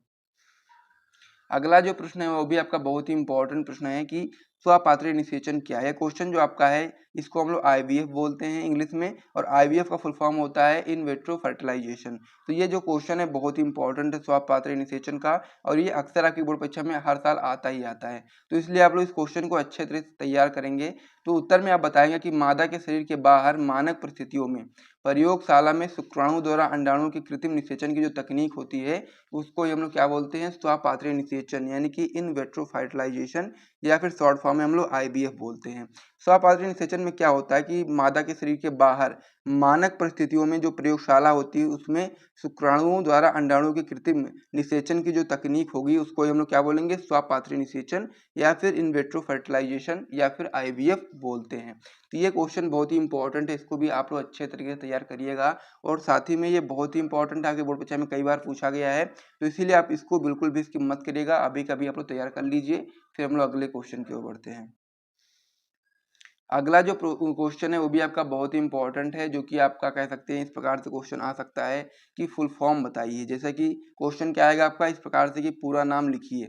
अब यहाँ पर 2 भी आ सकते हैं, 2 की जगह 4 भी आ सकते हैं, ये चीज़ आपको यहाँ पर समझना है। तो इसीलिए मैंने जितने भी इंपॉर्टेंट फुल फॉर्म होते हैं जो कि आपके बोर्ड परीक्षा में आ सकते हैं सारे मैंने यहाँ पर बता दिए हैं। पहला क्या है IVF, जो कि मैंने अभी आपको बताया है कि IVF का फुल फॉर्म क्या होता है। दूसरा आपका है GIFT, इसको भी आपके लिए इंपॉर्टेंट होता है। ZIFT भी इंपॉर्टेंट है, MTP भी आपके लिए इंपॉर्टेंट है। तो यहाँ पर क्या है आपके सामने इस प्रकार से नाम दिए हैं। पहला क्या है आपका IVF, तो IVF का फुल फॉर्म होता है इंग्लिश में इन विट्रो फर्टिलाइजेशन, और हिंदी में इसको हम लोग बोलते हैं अंतःपात्रीय निषेचन। ये चीज आपको यहाँ पर समझना है, स्वपात्रीय या फिर अंतःपात्रीय निषेचन आप लोग बोल सकते हो। दूसरा ऑप्शन आपका इसमें दिया गया है जो कि आपका है GIFT, तो GIFT का फुल फॉर्म होता है गेमीट इंट्रा फैलोपियन ट्रांसफर। इसका फुल फॉर्म जो हिंदी में होता है उसमें बताएंगे आप लोग युग्मक अंतः अंडवाहिनी स्थानांतरण, इसको भी आप लोग याद कर लीजिए। तीसरा इसमें आपका होता है ZIFT, ये भी आपका इंपॉर्टेंट होता है, इसमें आप बताएंगे फुल फॉर्म इसका जायगोट इंट्रा फैलोपियन ट्रांसफर, और हिंदी में इसको बोलते हैं हम लोग युग्मनज अंतः अंडवाहिनी स्थानांतरण। इस प्रकार से ये भी आपका टॉपिक क्लियर हो गया। फिर आपका चौथा पॉइंट आपका इसमें होता है MTP, तो MTP में आप बताएंगे मेडिकल टर्मिनेशन ऑफ प्रेगनेंसी, इसका फुल फॉर्म होता है जिसको हम लोग हिंदी में बोलते हैं चिकित्सीय सहागर्भता समापन। तो ये चारों के चारों फुल फॉर्म बहुत ही इंपॉर्टेंट है, चारों को आप लोग अच्छे तरीके से तैयार करिएगा। और साथ ही में एक इंपॉर्टेंट चीज आपको मैं बताने वाला हूँ कि ये जितने भी प्रश्न यहाँ पर मैं आपको बता रहा हूँ सभी आपके बोर्ड परीक्षा में अति लघु उत्तरीय में प्रश्न ज्यादातर बनते हैं। वैसे तो कभी कभी ये क्वेश्चन आपका लघु में भी आ सकता है इसी में से प्रश्न, लेकिन ये ज्यादातर क्वेश्चन जितने भी मैं यहाँ पर बता रहा हूँ ज्यादातर आपके अति लघु उत्तरीय में बनते हैं। अब जो लघु उत्तरीय वाले जो क्वेश्चन है जो थोड़े बड़े होते हैं इनसे, उनको भी हम लोग करेंगे, पूरी सीरीज करेंगे जिसमें हम लोग क्लास 12 बायोलॉजी की पूरी किताब में जितने भी आपके इंपॉर्टेंट लघु उत्तरीय प्रश्न होंगे वो सारे के सारे मैं उस सीरीज में जब कराऊंगा, इस सीरीज को समाप्त करने के बाद, तो उसमें सारे प्रश्न करवाए जाएंगे। और साथ ही में इसी प्रकार से दीर्घ उत्तरीय प्रश्न की भी सीरीज करवाई जाएगी जिसमें आपके क्लास 12 बायोलॉजी की पूरी किताब में जितने भी इंपॉर्टेंट दीर्घ उत्तरीय प्रश्न होते हैं जो कि आपको 25 में बोर्ड परीक्षा में आ सकते हो सारे के सारे वहां पर करवाए जाएंगे। तो इस प्रकार से इस पेज पर जितने भी क्वेश्चन मैंने बताए थे नोट कर लीजिए। फिर हम लोग अगले पेज पर बढ़ते हैं और प्रश्नों को देखते हैं। उसके अलावा यदि आप लोगों ने अभी तक वीडियो को लाइक नहीं किया तो लाइक जरूर करिएगा। फिर हम लोग अगले पेज पर बढ़ते हैं। अगला जो आपका इसमें क्वेश्चन हो जाता है कि जीन की परिभाषा लिखिए, ये कहाँ पाई जाती है, ये भी आपको बताना है। क्या बताना है कि जीन की सबसे पहले आपको परिभाषा बतानी है, उसका आपको बताना है कि यह कहाँ पर पाई जाती है। तो जीन को हम लोग कारक भी बोलते हैं, सबसे पहले इसको कारक ही कहा गया था, लेकिन बाद में जोहानसन ने इसका नाम चेंज करके इसको जीन बताया। ठीक है, तो इस प्रकार से आपको यहाँ पर याद रखना है कि जो जीन होता है, जीन या कारक एक ही चीज होती है, इसके अलग अलग नाम है। तो जीन या कारक में आप बताएंगे कि जो जीन होता है वो आपका गुणसूत्र पर स्थित एक रचना है, यानी कि जो जीन होता है ये आपका गुणसूत्र पर स्थित एक रचना है जो किसी आनुवांशिक गुण को पीढ़ी दर पीढ़ी स्थानांतरित करता है। यानी कि जो जीन का काम होता है, जीन का काम यही होता है कि जो किसी आनुवांशिक गुण को पीढ़ी दर पीढ़ी स्थानांतरित करने का कार्य कौन करता है, जीन करता है। इस प्रकार से आपका हो गया। आगे आप बताएंगे कि आपका जो जीन होता है आपका वंशागति की इकाई है। ठीक है, या आप बोल सकते हो कि जो जीन है आपका वंशागति की आनुवांशिक इकाई है। इस प्रकार से आप लोग याद रखेंगे। ये क्वेश्चन मैंने आपको बहुविकल्पी में भी बताया था, वहां भी आपका इंपॉर्टेंट बन सकता है ये। उसके बाद में फिर आप बताएंगे इसमें जो इम्पोर्टेंट लाइन एक और है कि जिन शब्द का प्रतिपादन किसने किया, तो आप बताएंगे जिन शब्द का प्रतिपादन जोहानसन ने किया था। इस प्रकार से इसको भी आप याद रखेंगे, बहुविकल्पी में प्रश्न बन सकता है, वरना यदि आपका ये अति लघु में ही आएगा तो आपको इतना तो बताना ही पड़ेगा। तो इसे आप लोग नोट कर लीजिए, याद कर लीजिए, तैयार कर लीजिए। फिर हम लोग अगले क्वेश्चन की ओर बढ़ते हैं। अगला प्रश्न आपका इसमें दिया गया है, मेंडल ने अपने प्रयोग के लिए कितने लक्षणों का चयन किया। ठीक है, हम लोग को बताना है मेंडल ने, सबसे पहले हमको क्या बताना है कि मेंडल ने अपने प्रयोग के लिए कितने लक्षणों का चयन किया, और दूसरा पॉइंट आपको इसमें बताना है, दूसरा क्वेश्चन जो है कि इन्हीं 4 लक्षणों के नाम हम लोग को बताने हैं। तो आपको याद रखना है कि मेंडल ने अपने प्रयोग के लिए मटर के पादप यानी कि मटर के पौधे के 7 जोड़ी लक्षणों का तुलनात्मक चयन किया था, जो कि बहुत ही इंपॉर्टेंट है। और इसमें से हम लोग को सात में से 4 के नाम हम लोग को बताने हैं, जो कि क्वेश्चन में दिया गया कि किन्हीं 4 लक्षणों के नाम लिखिए। तो उसमें आप बता सकते हैं, जैसे कि पहला हो गया आपका बीज का आकार, दूसरा हो गया आपका बीज का रंग, तीसरा हो गया पुष्प का रंग, चौथा हो गया आपका पुष्प की स्थिति। तो इस प्रकार से मेंडल ने अपने प्रयोग के लिए मटर के पौधे के 7 जोड़ी लक्षणों का तुलनात्मक चयन किया था, जिसमें से 4 आपके इस प्रकार से, पहला कौन सा आपका बीज का आकार है, दूसरा आपका बीज का रंग है, तीसरा आपका पुष्प का रंग है, और चौथा आपका पुष्प की स्थिति है। तो इस प्रकार से आपके 4 जोड़ी लक्षण मैंने आपको बता दिए हैं। इसको आप लोग याद कर लीजिए, तैयार कर लीजिए, बहुत ही महत्वपूर्ण प्रश्न है। ये भी आपके बोर्ड परीक्षा में आ सकता है, अति लघु में भी आ सकता है, लघु में भी आ सकता है। तो इसे आप लोग नोट कर लीजिए। फिर हम लोग अगले क्वेश्चन की ओर बढ़ते हैं। अगला जो प्रश्न है ये भी आपका बहुत ही इंपॉर्टेंट प्रश्न होता है। वो प्रश्न क्या है आपका कि लिंग सालंग लक्षण को परिभाषित कीजिए और मनुष्य में लिंग सालंग वंशागति के द्वारा उत्पन्न व्याधियों का मतलब होता है रोग के नाम हम लोग को बताने हैं। तो यहाँ पर क्या बताना है, सबसे पहले हम लोग को बताना है लिंग सालंग लक्षण को हम लोग को परिभाषित करना है। तो बहुत ही सिंपल तरीके से आप परिभाषा इसकी बताएंगे कि प्राणियों में कुछ अनुवांशिक लक्षणों की वंशागति जो होती है वो लिंग से संबंधित होती है। यानी कि जो प्राणी होते हैं उनमें कुछ अनुवांशिक लक्षणों की जो वंशागति होती है वो आपकी लिंग से संबंधित होती है। अतः इसका जो नियमन होता है वो आपका लिंग गुणसूत्रों के द्वारा ही होता है, और इसीलिए हम लोग ये लक्षण जो आपके होते हैं आपके लिंग सालंग लक्षण कहलाते हैं। बहुत ही सिंपल सी इसकी परिभाषा आप लोग याद रख सकते हैं। अब यहाँ पे अगला क्वेश्चन इसमें पूछा गया था कि मनुष्य में लिंग सालंग वंशागति के कारण उत्पन्न व्याधियों के नाम। तो उसमें आप बता सकते हैं वर्णांधता एवं हीमोफीलिया जो आपका है, ये आपका लिंग सालंग वंशागति द्वारा होने वाले रोग हैं, या फिर बोल सकते हो व्याधियां हैं। तो इस प्रकार से जो क्वेश्चन था ये आपका कंप्लीट हो गया। नोट कर लीजिए अच्छे तरीके से, और इसको जरूर तैयार करिएगा, बहुत ही इंपॉर्टेंट है। इस सीरीज में जितने भी प्रश्न करवाए जा रहे हैं सभी आपके एग्जाम के लिए बहुत ही इंपॉर्टेंट है, और यदि आप अपने एग्जाम में बहुत ही अच्छा स्कोर करना चाहते हो तो हर एक प्रश्न को आपको यहाँ पर तैयार करना पड़ेगा। तो चलिए अगले क्वेश्चन की ओर बढ़ते हैं। अगला प्रश्न आपका इसमें दिया गया अभी आपका इंपॉर्टेंट प्रश्न है कि सह प्रभाविता को परिभाषित कीजिए। अब ये सह प्रभाविता क्या है आइए समझते हैं। तो इसमें आप बताओगे कि जब दोनों उपलक्षणों के जीन्स प्रथम पीढ़ी में साथ साथ प्रदर्शित होते हैं तो उसे हम लोग क्या बोलते हैं, सह प्रभाविता बोलते हैं। अब यहाँ पर आपको कंफ्यूज नहीं होना, सह प्रभाविता होता है, प्रभाविता होता है, और ये सारी चीजें बहुत सारे इसमें होते हैं। जब आप लोग पढ़ोगे वंशागति एवं विविधता के सिद्धांत में तो बहुत सारे यहाँ पर परिभाषाएं आपको याद करने लायक होती हैं। तो उसमें से एक आपका होता है सह प्रभाविता। तो सह प्रभाविता में आप बताएंगे कि जब दोनों लक्षणों के उपलक्षणों के जीन्स जो होते हैं वो प्रथम पीढ़ी में एक साथ साथ दिखाई देने लगे तो उसको हम लोग क्या बोलते हैं, सह प्रभाविता बोलते हैं। अब उदाहरण में आप बता सकते हो कि जैसा कि एक लाल रंग के पशु का जब हम लोग श्वेत रंग के पशु में क्रॉस कराते हैं, यानी कि जब हम लोग किसी लाल रंग के पशु का कह सकते हैं आप लोग, और सफ़ेद रंग के पशु के साथ में संकरण कराते हैं तो जो प्रथम पीढ़ी होती है उसमें चितकबरी संतान पैदा होगी, यानी कि लाल भी दिखाई देगा उसमें और सफ़ेद भी दिखाई देगा, यानी कि दोनों उपलक्षणों के जो जीन होंगे वो प्रथम पीढ़ी में साथ साथ दिखाई देंगे, यानी कि चितकबरी संतान उत्पन्न होगी। तो यही आपका होता है साप प्रभाविता। तो इसको भी आपको समझ में अगला प्रश्न हो जाता है, वो आपका हो जाता है कि वर्णांधता क्या है। ये question very very important question है जो कि आपकी बोर्ड परीक्षा में आ सकता है, इसी वजह से यहाँ पर लिया गया है। तो इसीलिए आप इसको अच्छे तरीके से तैयार करेंगे कि वर्णांधता क्या है। तो इसके क्वेश्चन आप लोग सबसे पहले अपनी कॉपी में नोट कर लीजिए, फिर हम लोग उसका उत्तर आपको बताएंगे। और ये क्वेश्चन आपकी बोर्ड परीक्षा में अक्सर आ जाता है। तो आइए समझते हैं क्या होता है वर्णांधता। तो उत्तर में आप लोग बताएंगे कि लाल हरे रंग में व्यक्ति द्वारा अंतर न कर पाना ही आपका वर्णांधता कहलाता है, यानी कि जो व्यक्ति होता है जब वह लाल और हरे रंग में भेद नहीं कर पाता, यानी कि अंतर नहीं कर पाता है, तो उसको वर्णांधता रोग होता है। ये चीज आपको यहाँ पर समझना है। तो यहाँ पर परिभाषा में आप लोग यही चीज बताओगे कि लाल हरे रंग में व्यक्ति द्वारा अंतर न कर पाना ही आपका वर्णांधता कहलाता है।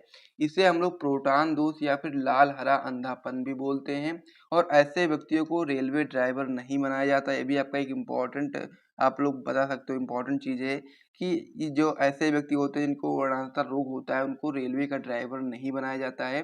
अन्यथा सही रेलवे सिग्नल न पहचान पाने के कारण उनकी रेल की जो दुर्घटना भी संभावना बनी रहती है, रेल की दुर्घटना की संभावना बनी रहती है। तो इस प्रकार से वर्णांधता क्या है मैंने आपको समझा दिया है कि लाल हरे रंग में व्यक्ति द्वारा अंतर न कर पाना ही आपका वर्णांधता कहलाता है। तो इसको आप लोग तैयार कर लीजिए। और साथ ही में वर्णांधता को हम लोग प्रोटान दोष या फिर लाल हरा अंधापन भी बोलते हैं। तो इस प्रकार से इसके कई नाम हैं, तो इसको आपको याद रख लेना है। यदि वर्णांधता ना पूछे, आपसे पूछ ले कि प्रोटान दोष क्या है तो भी आप लोग ये चीज़ बताओगे। और यदि पूछ ले आपसे लाल हरा अंधापन क्या है तो भी आपको समझ जाना है कि वर्णांधता, प्रोटान दोष या फिर लाल हरा अंधापन तीनों एक ही चीज़ है, बस के नाम अलग अलग हैं। ठीक है, तो इस प्रकार से आपका जो क्वेश्चन था अभी आपका कंप्लीट हो गया है। इसे आप लोग अपनी कॉपी में नोट कर लीजिए। तो चलिए अब हम लोग अगले क्वेश्चन की ओर बढ़ते हैं। अब जो अगला क्वेश्चन ये भी आपका वेरी इंपॉर्टेंट क्वेश्चन होता है कि डाउन सिंड्रोम को परिभाषित कीजिए। सबसे पहले आप लोग इसका क्वेश्चन अपनी कॉपी में नोट कर लीजिए, फिर हम लोग इसका उत्तर आपको बताते हैं। तो डाउन सिंड्रोम जो आपका होता है एक इंपॉर्टेंट क्वेश्चन है, इसको आप लोग बिल्कुल भी स्किप नहीं कर सकते हो। तो क्या होता है डाउन सिंड्रोम, आइए समझते हैं। सबसे पहले आप लोग इसमें उत्तर लिखोगे, फिर लिखना स्टार्ट करोगे कि जब 21वीं जोड़ी गुणसूत्र 2 के बजाय 3 हो जाता है तो उसे हम लोग क्या बोलते हैं, डाउन सिंड्रोम या फिर एकाधी सूत्रता कहते हैं। और इसी रोग को यानी कि डाउन सिंड्रोम को हम लोग मंगोलियाई जड़ता भी बोलते हैं। तो इस प्रकार से इसके भी कई सारे नाम होते हैं। इसको हम लोग डाउन सिंड्रोम बोलते हैं या फिर एकाधी सूत्रता भी बोल सकते हैं, और मंगोलियाई जड़ता भी हम लोग इसी रोग को कहते हैं। अब यहाँ पर होता यह है कि जो मनुष्य होता है उसमें 23 जोड़ी गुणसूत्र होते हैं, और हर एक जोड़ी में यानी कि उसमें 2 गुणसूत्र होते हैं। लेकिन जब यहाँ पर जो 21वीं जोड़ी जो गुणसूत्र होता है उसमें जब 2 के बजाय 3 गुणसूत्र हो जाएगा तो उस कंडीशन में यानी कि एक गुणसूत्र ज़्यादा हो जाएगा, तो उस कंडीशन में जो व्यक्ति होगा उसको डाउन सिंड्रोम या फिर हम उसको बोल सकते हैं एकाधी सूत्रता, यानी कि एक ज़्यादा होने की वजह से ये रोग उत्पन्न हो जाएगा। इसको हम लोग मंगोलियाई जड़ता बोलेंगे। इसमें क्या होता है, जैसे आप लोग जानते हैं कि मनुष्य में 46 गुणसूत्र होते हैं स्वस्थ मनुष्य के अंदर, लेकिन जब किसी व्यक्ति को डाउन सिंड्रोम रोग हो जाता है तो उसमें एक जो 21वीं जोड़ी जो गुणसूत्र होता है उसमें 2 के बजाय 1 गुणसूत्र बढ़ जाता है, 3 हो जाता है। तो इसी वजह से इसमें जो आपका जो मनुष्य होता है जिसमें वो डाउन सिंड्रोम होता है उसमें गुणसूत्रों की संख्या आपकी 47 होती है। इसकी जो मतलब कि जो जिस भी व्यक्ति को डाउन सिंड्रोम रोग होता है, इनकी 16 से 17 वर्ष में मृत्यु हो जाती है। इनकी जो गर्दन होती है वो मोटी होती है, जीभ भी मोटी होती है, और साथ ही में आदि जो आपके हैं डाउन सिंड्रोम के लक्षण हैं। तो इस प्रकार से डाउन सिंड्रोम बहुत ही इंपॉर्टेंट है आपके लिए, आपके एग्जाम में जरूर आएगा। तो इसको भी आप तैयार कर लीजिए। फिर हम लोग अगले क्वेश्चन की ओर बढ़ते हैं। अगला प्रश्न आपका इसमें दिया गया है कि संकर पूर्व संकरण तथा परीक्षण संकरण में अंतर बताओ। तो ये क्वेश्चन भी आपके लिए इंपॉर्टेंट है कि संकर पूर्व संकरण क्या है तथा परीक्षण संकरण क्या है, उसके में हमको अंतर बताना है। तो दोनों की परिभाषा आप बता दो, फिर आपका यहाँ पर अंतर स्पष्ट हो जाएगा। सबसे पहले आप लोग हेडिंग लगा दोगे संकर पूर्व संकरण में। तो इसमें आप बताओगे कि जब प्रथम पीढ़ी से प्राप्त संकर संतानों का संकरण उनके जनक के साथ ही कराया जाता है, उसको हम लोग क्या बोलते हैं, संकर पूर्वज संकरण। जिसका इसका नाम ही से क्लियर है कि इसके जो पूर्वज है उनके साथ इनका जब हम लोग संकरण कराते हैं तो उसको ही हम लोग क्या बोलते हैं, संकर पूर्वज संकरण बोलते हैं। एक बार मैं फिर से रिपीट करता हूँ, आप अपनी कॉपी में नोट करिएगा कि जब प्रथम पीढ़ी से प्राप्त संतानों को, यानी कि जो प्रथम पीढ़ी से जो प्राप्त संकर संतानें होती हैं, जब उसका संकरण हम लोग उनके जनक के साथ ही कराते हैं तो उसको हम लोग बोलते हैं संकर पूर्वज संकरण। तो इस प्रकार से ये वाला जो टॉपिक था क्लियर हो गया है। अब दूसरा इसमें था परीक्षण संकरण क्या होता है। तो परीक्षण संकरण में आप बताएंगे कि जब प्रथम पीढ़ी F1 से प्राप्त संकर संतानों का संकरण उसके अप्रभावी जनक के साथ कराया जाता है तो इसको हम लोग क्या बोलते हैं, परीक्षण संकरण बोलते हैं। यानी कि आप लोग जानते हैं प्रथम पीढ़ी में दो प्रकार के लक्षण होते हैं, एक आपका होता है प्रभावी, एक आपका होता है अप्रभावी। तो यहाँ पर जो परीक्षण संकरण होता है, जब प्रथम पीढ़ी में से प्राप्त जो संकर संतानें होती है, संकर संतानों को संकरण हम लोग अप्रभावी जनक के साथ कराते हैं तो इसको हम लोग परीक्षण संकरण बोलते हैं। तो इस प्रकार से दोनों में अंतर क्या है वो पता चल गया है, इसे नोट कर लीजिए। फिर हम लोग अगले क्वेश्चन की ओर बढ़ते हैं। और साथ ही में यदि आप लोगों ने अभी तो वीडियो को लाइक नहीं किया है तो वीडियो को लाइक कर दीजिए, चैनल को भी सब्सक्राइब कर दीजिए। अगला क्वेश्चन आपका इसमें हो जाता है क्लाइनेफिल्टर एवं टर्नर सिंड्रोम में गुणसूत्रों की संख्या लिखिए। यानी कि हमको इसमें बताना है कि क्लाइनेफिल्टर सिंड्रोम में गुणसूत्रों की संख्या कितनी होती है और साथ ही में जो आपका टर्नर सिंड्रोम होता है इसमें गुणसूत्रों की संख्या कितनी होती है। तो यहाँ पर आपको इसमें याद रखना है कि जो क्लाइनेफिल्टर सिंड्रोम होता है इसमें 46 से अधिक गुणसूत्र होते हैं और वहाँ पर जो टर्नर सिंड्रोम होता है उसमें 46 से कम गुणसूत्र होते हैं, यानी कि 45 ही गुणसूत्र होते हैं। तो इस प्रकार से दोनों रोग हैं और दोनों रोगों में अलग अलग गुणसूत्र पाए जाते हैं। क्लाइनेफिल्टर सिंड्रोम में 46 से अधिक गुणसूत्र होते हैं और टर्नर सिंड्रोम में आपके 45 ही गुणसूत्र होते हैं, यानी कि 46 से कम होते हैं। तो इस प्रकार से जो ये क्वेश्चन था अभी का कंप्लीट हो गया, इसे भी आप लोग नोट कर लीजिए, तैयार कर लीजिए। फिर हम लोग अगले क्वेश्चन की ओर बढ़ते हैं। और साथ ही में वीडियो को आप लोग लाइक जरूर कर दिया करें ताकि इसी प्रकार से और भी रिलेटेड वीडियोस आपको मिलती रहे। अगला क्वेश्चन आपका इसमें हो जाता है न्यूक्लियोसाइड्स तथा न्यूक्लियोटाइड्स में अंतर बताइए। क्वेश्चन आपका थोड़ा सा अच्छा है और इम्पोर्टेंट बहुत है। ये क्वेश्चन क्या है आपका, न्यूक्लियोसाइड्स क्या होता है और न्यूक्लियोटाइड्स क्या होता है, दोनों में हमको अंतर बताना है। अब ये नाम तो आपको एक जैसे ही दिखाई दे रहे होंगे लेकिन यहाँ पर थोड़ा सा अंतर ये है, ये आपका न्यूक्लियोसाइड्स है और ये आपका टाइड्स है। क्या है आपका, पहला आपका है न्यूक्लियोसाइड्स, दूसरा आपका न्यूक्लियोटाइड्स। तो न्यूक्लियोसाइड्स और न्यूक्लियोटाइड्स में अंतर आइए समझते हैं। सबसे पहले आप लोग इस प्रकार से हेडिंग लगा दो, फिर आप लोग लिखना स्टार्ट करोगे। सबसे पहले आप लोग न्यूक्लियोसाइड्स में बताएंगे कि यह दो अणुओं यानी कि नाइट्रोजनी क्षारक तथा पेंटोज शर्करा से बनता है। यानी कि जो आपका न्यूक्लियोसाइड्स होता है यह आपका दो अणुओं से मिलकर के बनता है। पहला अणु आपका होता है नाइट्रोजनी क्षारक, दूसरा अणु आपका होता है पेंटोज शर्करा। फिर वहीं पर यदि हम लोग न्यूक्लियोटाइड्स की बात करेंगे तो यह आपका तीन अणुओं नाइट्रोजनी क्षारक, पेंटोज शर्करा तथा फास्फेट से बनता है। यहाँ पर जो आपका न्यूक्लियोसाइड्स है आपको दो अणुओं से बनना है, लेकिन जो आपका न्यूक्लियोटाइड्स है आपका तीन अणुओं से मिलकर के बन रहा है। तो इस प्रकार से एक एक पॉइंट आपका क्लियर हो गया दोनों में। फिर आपका इसमें अगला जो आपका हो जाएगा न्यूक्लियोसाइड्स में, तो आप बताएंगे कि आपका क्षारीय प्रकृति के होते हैं। जो आपके न्यूक्लियोसाइड्स होते हैं ये आपके क्षारीय प्रकृति के होते हैं, वहीं पर जो आपके न्यूक्लियोटाइड्स होते हैं आपके अम्लीय प्रकृति के होते हैं। तो इस प्रकार से यह जो क्वेश्चन था अभी आपको क्लियर हो गया है। अगला पॉइंट आप बताएंगे कि जो आपका न्यूक्लियोसाइड्स होते हैं ये आपके न्यूक्लियोटाइड्स के घटक हैं और वहीं पर जो आपका न्यूक्लियोटाइड्स होते हैं ये आपके न्यूक्लिक अम्ल, ऊर्जावाहक तथा ऐसा एंजाइम के घटक हैं। तो इस प्रकार से यदि क्वेश्चन अति लघु में आएगा तो आपको इतना ही करना है, इतने में आपको पूरे पूरे मार्क्स मिल जाएंगे। और क्वेश्चन वेरी वेरी इंपॉर्टेंट है तो इसको आप लोग अच्छे तरीके से तैयार करिएगा ताकि जब भी एग्जाम में आए आप लोग आराम से कर पाओ। तो चलिए अब हम लोग अगले क्वेश्चन की ओर बढ़ते हैं। अगला क्वेश्चन आपका इसमें हो जाता है प्रोकैरियोटिक तथा यूकैरियोटिक डीएनए में अंतर हम लोग को बताना है। ये आपका इंपॉर्टेंट क्वेश्चन है। प्रोकैरियोटिक डीएनए क्या होता है, यूकैरियोटिक डीएनए क्या होता है, आइए समझते हैं इसमें क्या अंतर होता है। तो उत्तर में आप लोग बताएंगे कि प्रोकैरियोटिक डीएनए के साथ हिस्टोन प्रोटीन जुड़े नहीं रहते हैं। यानी कि जो प्रोकैरियोटिक डीएनए होता है उसके साथ हिस्टोन प्रोटीन नहीं जुड़े होते हैं, जबकि जो आपका यूकैरियोटिक डीएनए होता है उसके साथ हिस्टोन प्रोटीन जुड़े रहते हैं। प्रोकैरियोटिक जो आपका डीएनए होता है आपका वृत्ताकार होता है, जबकि यूकैरियोटिक डीएनए आपका रेखीय होता है। तो इस प्रकार से प्रोकैरियोटिक और यूकैरियोटिक डीएनए में क्या अंतर होता है मैंने आपको समझा दिया है। इसको आप लोग नोट कर लीजिए, फिर हम लोग अगले क्वेश्चन की ओर बढ़ते हैं। अगला जो क्वेश्चन आपका है बहुत ही इंपॉर्टेंट, इसको हम लोग लघु त्रय में भी करेंगे, थोड़ा बड़े में करेंगे अच्छे तरीके से। तो क्वेश्चन आपका है डीएनए और आरएनए की शर्करा में क्या अंतर है, इसको हम लोग को बताना है। तो यहाँ पर जो आपका ये क्वेश्चन है बहुत ही इंपॉर्टेंट है, आपको अति लघु में इतना ही लिखना है। कितना लिखना है आप बताएंगे इसमें कि डीएनए में डीऑक्सी राइबोस शर्करा पाई जाती है। यानी कि जो डीएनए होता है उसमें आपका कैसी शर्करा पाई जाती है, तो आपकी शर्करा पाई जाती है डीऑक्सी राइबोस शर्करा पाई जाती है तथा इसमें थाइमिन पाया जाता है। जबकि जो आरएनए होता है आरएनए में आपका राइबोस शर्करा पाई जाती है और साथ ही में थाइमिन के स्थान पर यूरेसिल पाया जाता है। तो इस प्रकार से क्वेश्चन भी आपका क्लियर हो गया, इसे भी आप नोट कर लीजिए, याद कर लीजिए और तैयार अच्छे तरह से कर लीजिएगा। हर एक प्रश्न को जितने भी मैं यहाँ पर बता रहा हूँ सभी प्रश्न आपकी बोर्ड परीक्षा के लिए इंपॉर्टेंट है। अब इसमें जो आपका अगला क्वेश्चन हो जाता है कि डीएनए में पाई जाने वाली 4 न्यूक्लियोटाइड्स इकाइयों के नाम बताइए। अब ये आपका बहुत ही इंपॉर्टेंट प्रश्न है कि डीएनए में पाई जाने वाली 4 न्यूक्लियोटाइड इकाइयों के नाम कौन कौन से हैं। तो उत्तर में आप लोग बताएंगे कि प्रत्येक डीऑक्सीराइबोन्यूक्लियोटाइड जो डीएनए होता है अणु, उसमें डीऑक्सीराइबो शर्करा फास्फेट मूलक तथा एक नाइट्रोजनी क्षारक जिसमें आपके एडेनिन, ग्वानिन, थाइमिन तथा साइटोसिन के जुड़ने से बनता है। ये आपके तीनों इकाइयां मिलकर के एक न्यूक्लियोटाइड का निर्माण करती हैं, जो आपका 4 प्रकार का होता है। कौन कौन से वो 4 प्रकार, आइए समझ लेते हैं। तो इसमें आप बताएंगे सबसे पहला प्रकार क्या है आपका, डीऑक्सी एडिनाइलिक अम्ल, ठीक है।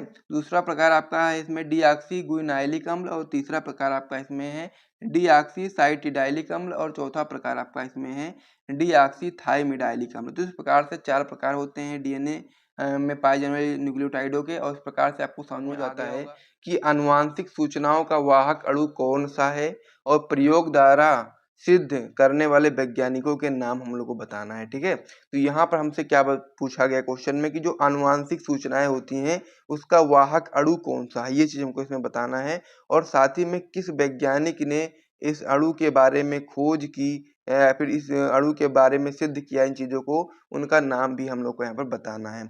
तो सबसे पहले हम लोग इसका उत्तर, आप लोग क्वेश्चन उतारो फिर उत्तर लिखना कैसे है आपको बताता हूँ।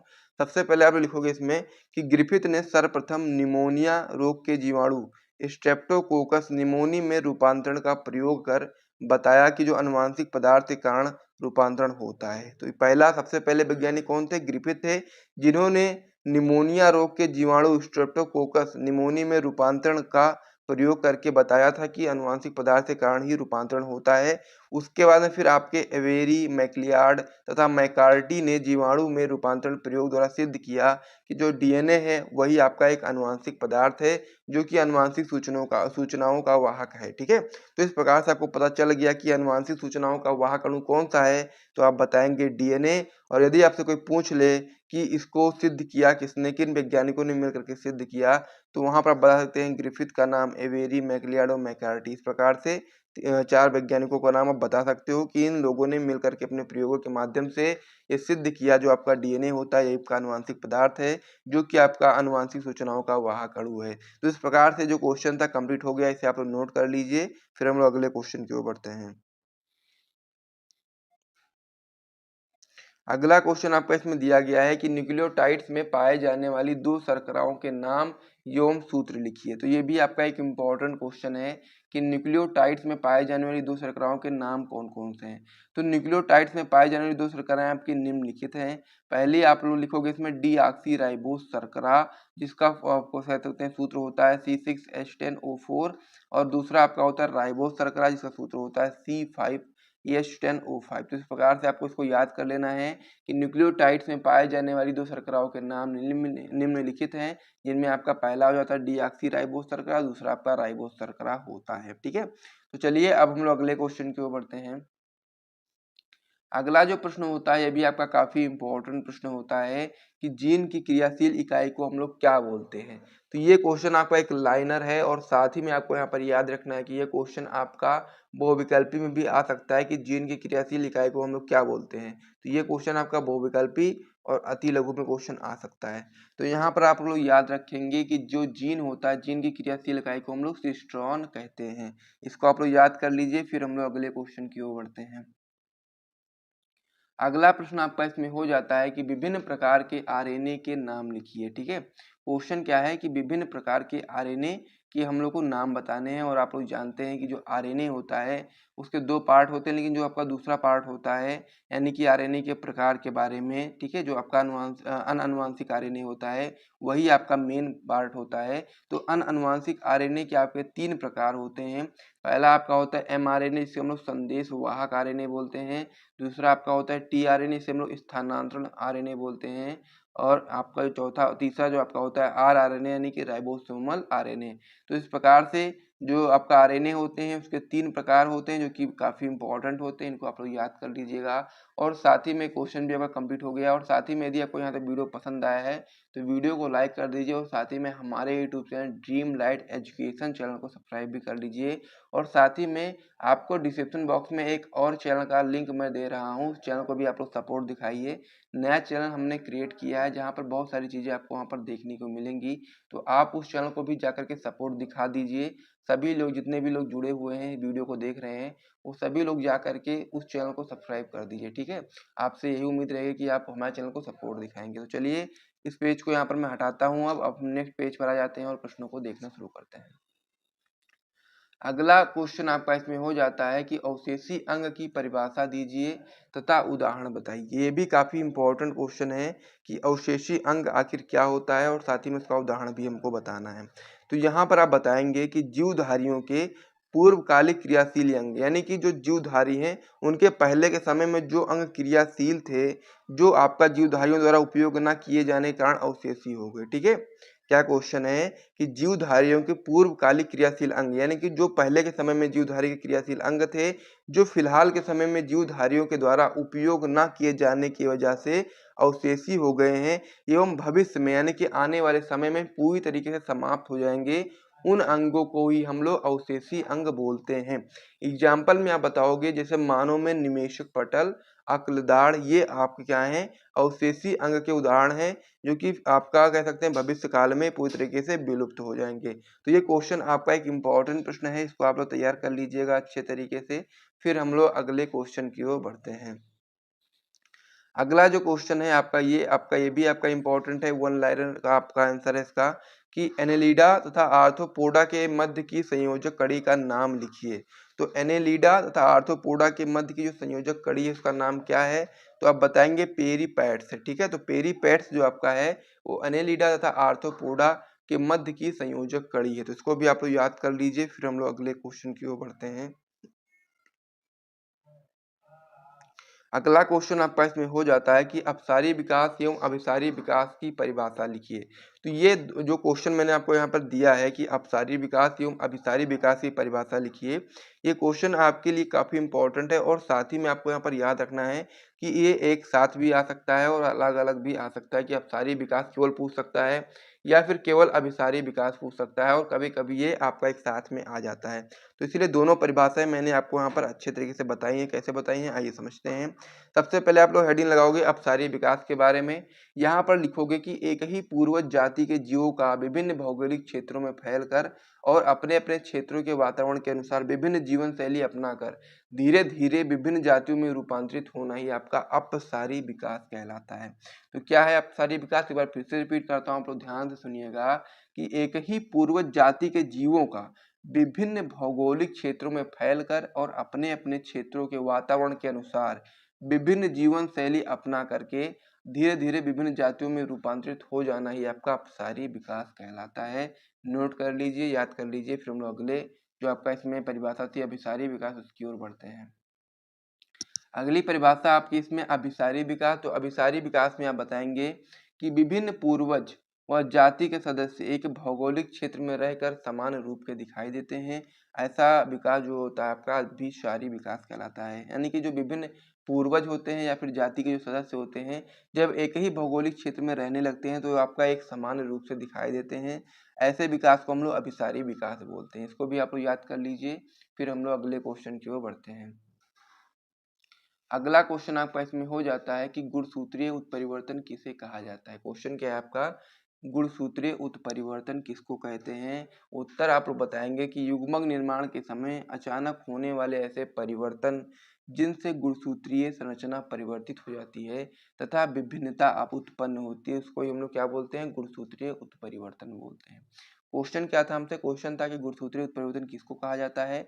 तो उत्तर में आप बताएंगे कि युग्मक निर्माण के जब समय होता है, जब युग्मक बनता है उस समय अचानक होने वाले ऐसे परिवर्तन जिससे क्या होता है, गुणसूत्रीय संरचना परिवर्तित हो जाती है तथा विभिन्नता आ जाती है, उसको ही हम लोग गुणसूत्रीय उत्परिवर्तन बोलते हैं।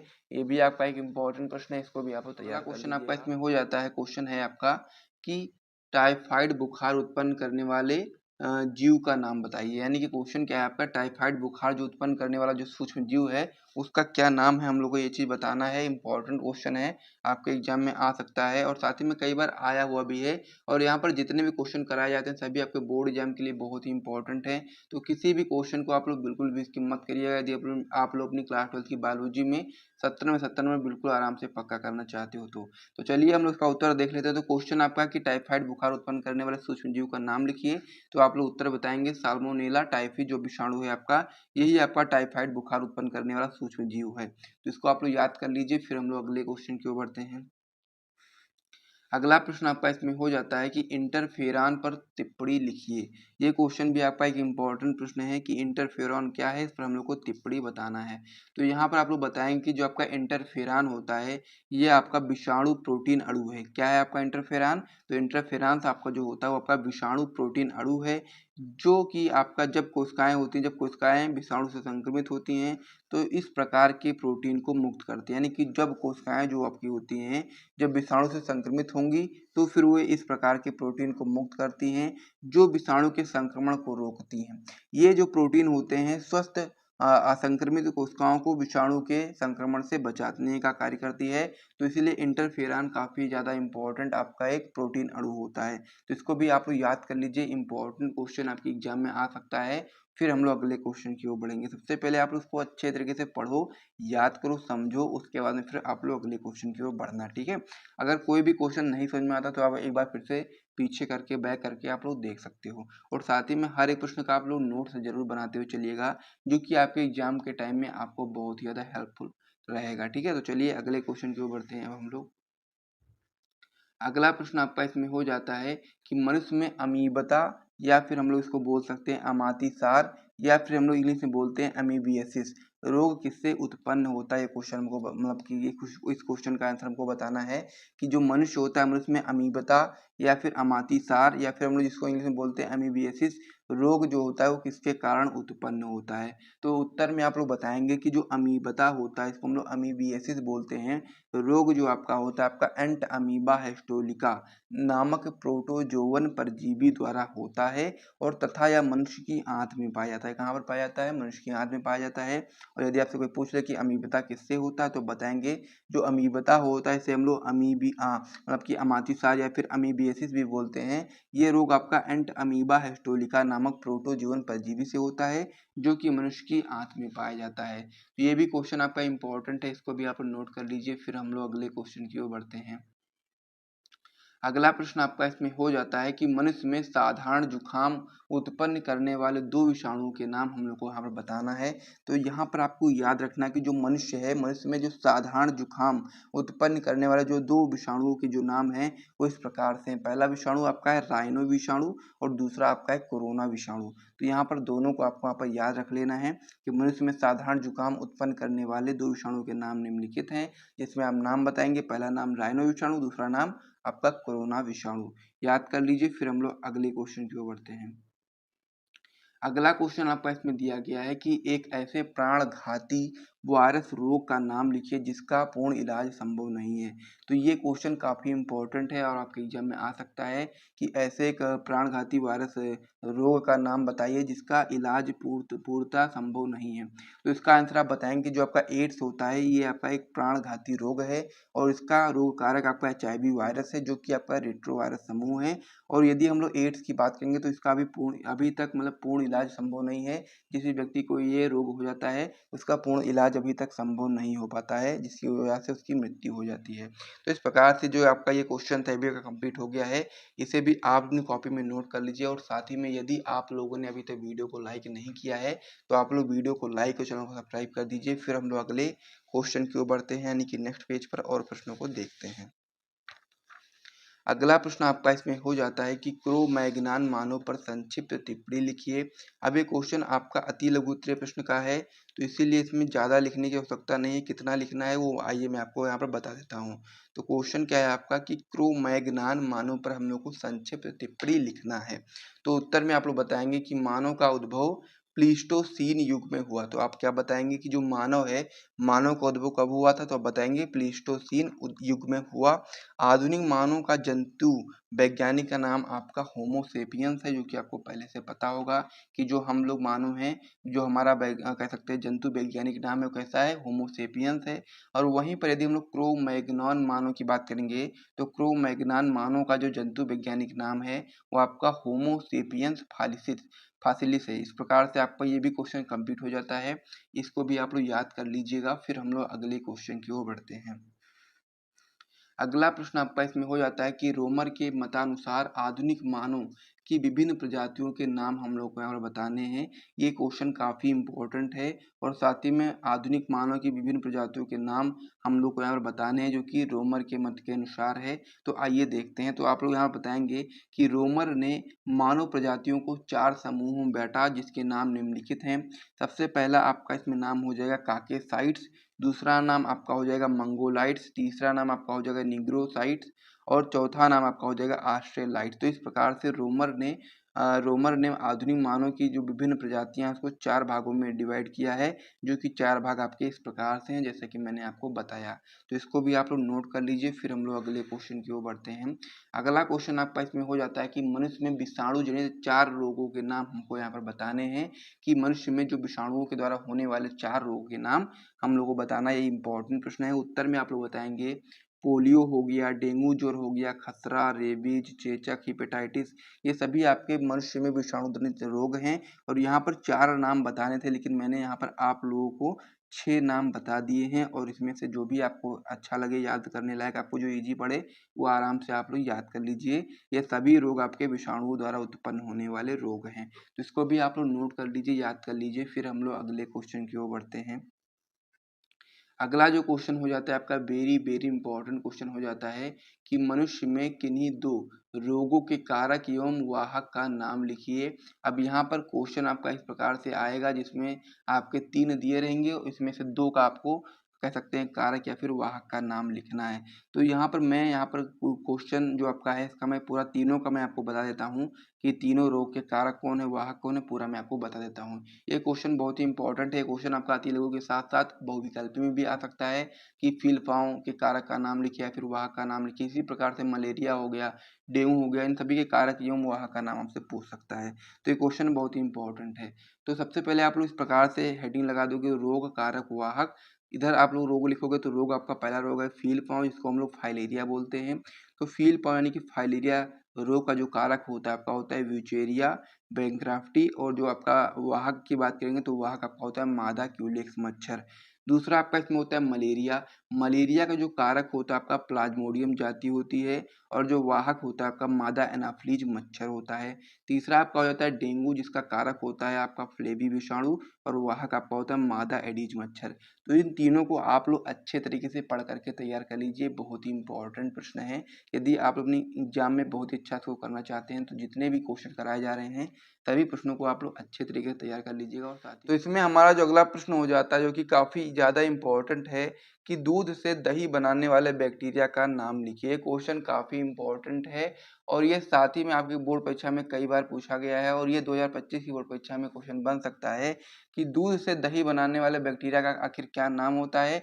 ये क्वेश्चन आपका कई तरीकों से आता है, यानी कि बहुविकल्पी में भी आ सकता है और अति लघु में भी तो ये क्वेश्चन आता ही आता है। तो यहाँ पर इसको याद रखेंगे उसका नाम की, यानी कि जो दूध से दही बनाने वाला जो बैक्टीरिया है उसका नाम क्या होता है। तो आप लोग उत्तर में बताएंगे लैक्टोबैसिलस जीवाणु। ठीक है, क्या होता है इसका नाम? लैक्टोबैसिलस जीवाणु। तो यही आपका जो जीवाणु होता है वो आपका दूध से दही बनाने में सहायता करता है। तो इसीलिए आप यहाँ पर याद रखेंगे कि दूध से दही बनाने वाले बैक्टीरिया का नाम होता है आपका लैक्टोबैसिलस जीवाणु। तो इस क्वेश्चन को आप लोग अभी कभी याद कर लीजिए अच्छे तरीके से, और साथ ही में यदि आपको इसका आंसर पहले से पता तो आप लोग कमेंट करके बताइएगा। फिर हम लोग अगले क्वेश्चन की ओर बढ़ते हैं। अगला क्वेश्चन आपका इसमें हो जाता है कि पेनिसिलिन की खोज किसने की थी। तो इसका उत्तर बहुत ही इंपॉर्टेंट है और साथ ही में क्वेश्चन भी आपका यहाँ से दो क्वेश्चन यहाँ पर आपके बहुविकल्पी में बन जाते हैं, केवल इसी एक क्वेश्चन थे, और साथ ही में अति लघु में भी एक क्वेश्चन बनता है। तो क्वेश्चन आपका ये है कि पेनिसिलिन की खोज किसने की थी। बहुत ही इंपॉर्टेंट प्रश्न है, आपको यहाँ पर याद रखना होगा कि पेनिसिलिन की खोज सन 1929 ईस्वी में अलेक्जेंडर फ्लेमिंग ने की थी। तो आप लोग क्या याद रखेंगे कि जो आपका पेनिसिलिन की खोज है वो किसने की थी, तो आप बताएंगे अलेक्जेंडर फ्लेमिंग ने की थी। और यदि कोई आपसे सन पूछे तो बता सकते हैं सन 1929 ईस्वी में किया था। उसके अलावा आप बता सकते हैं कि जो आपका पेनिसिलिन होता है आपका एक प्रतिजैविक है, जो कि आपका पेनिसिलियम नोटेटम नामक कवक से प्राप्त होता है। तो इस प्रकार से यहाँ से आपके दो क्वेश्चन बन जाते हैं। सबसे पहला कि पेनिसिलिन की खोज किसने की, तो बताएंगे अलेक्जेंडर फ्लेमिंग ने की। और उसके अलावा यदि आपसे कोई पूछ ले कि पेनिसिलिन किससे प्राप्त होता है, तो आप बताएंगे कि जो आपका पेनिसिलिन होता है वो आपका प्राप्त होता है पेनिसिलियम नोटेटम नामक कवक से प्राप्त होता है। तो इस प्रकार से यहाँ पर आपके काफी ज्यादा इंपॉर्टेंट प्रश्न यहाँ पर आपके बोर्ड परीक्षा में बन सकते हैं, और बहुविकल्पी में भी यहाँ से प्रश्न बन सकता है कि पेनिसिलिन की खोज किसने की। तो आप लोग वहाँ पर सही ऑप्शन में आपको सही टिक लगाना है, यानी कि जब अलेक्जेंडर फ्लेमिंग आपको देखने को मिलेगा उसी पर सही टिक लगा दीजिएगा। तो ये क्वेश्चन भी आपका इंपॉर्टेंट था, कंप्लीट हो गया, इसे भी आप लोग नोट कर लीजिए। फिर हम लोग अगले क्वेश्चन की ओर बढ़ते हैं।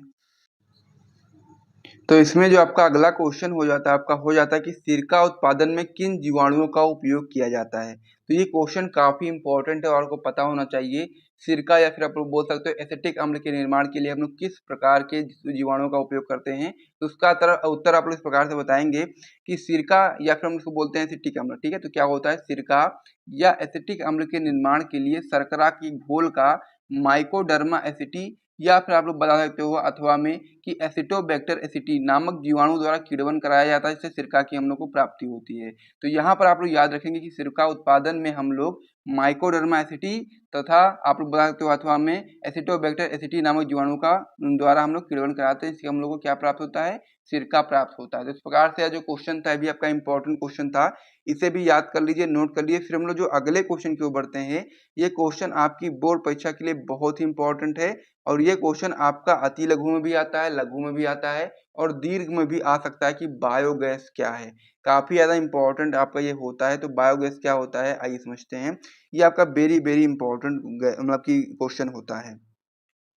तो एक बार सबसे पहले आप लोग क्वेश्चन को नोट कर लीजिए, फिर हम उसका आंसर आपको बताते हैं।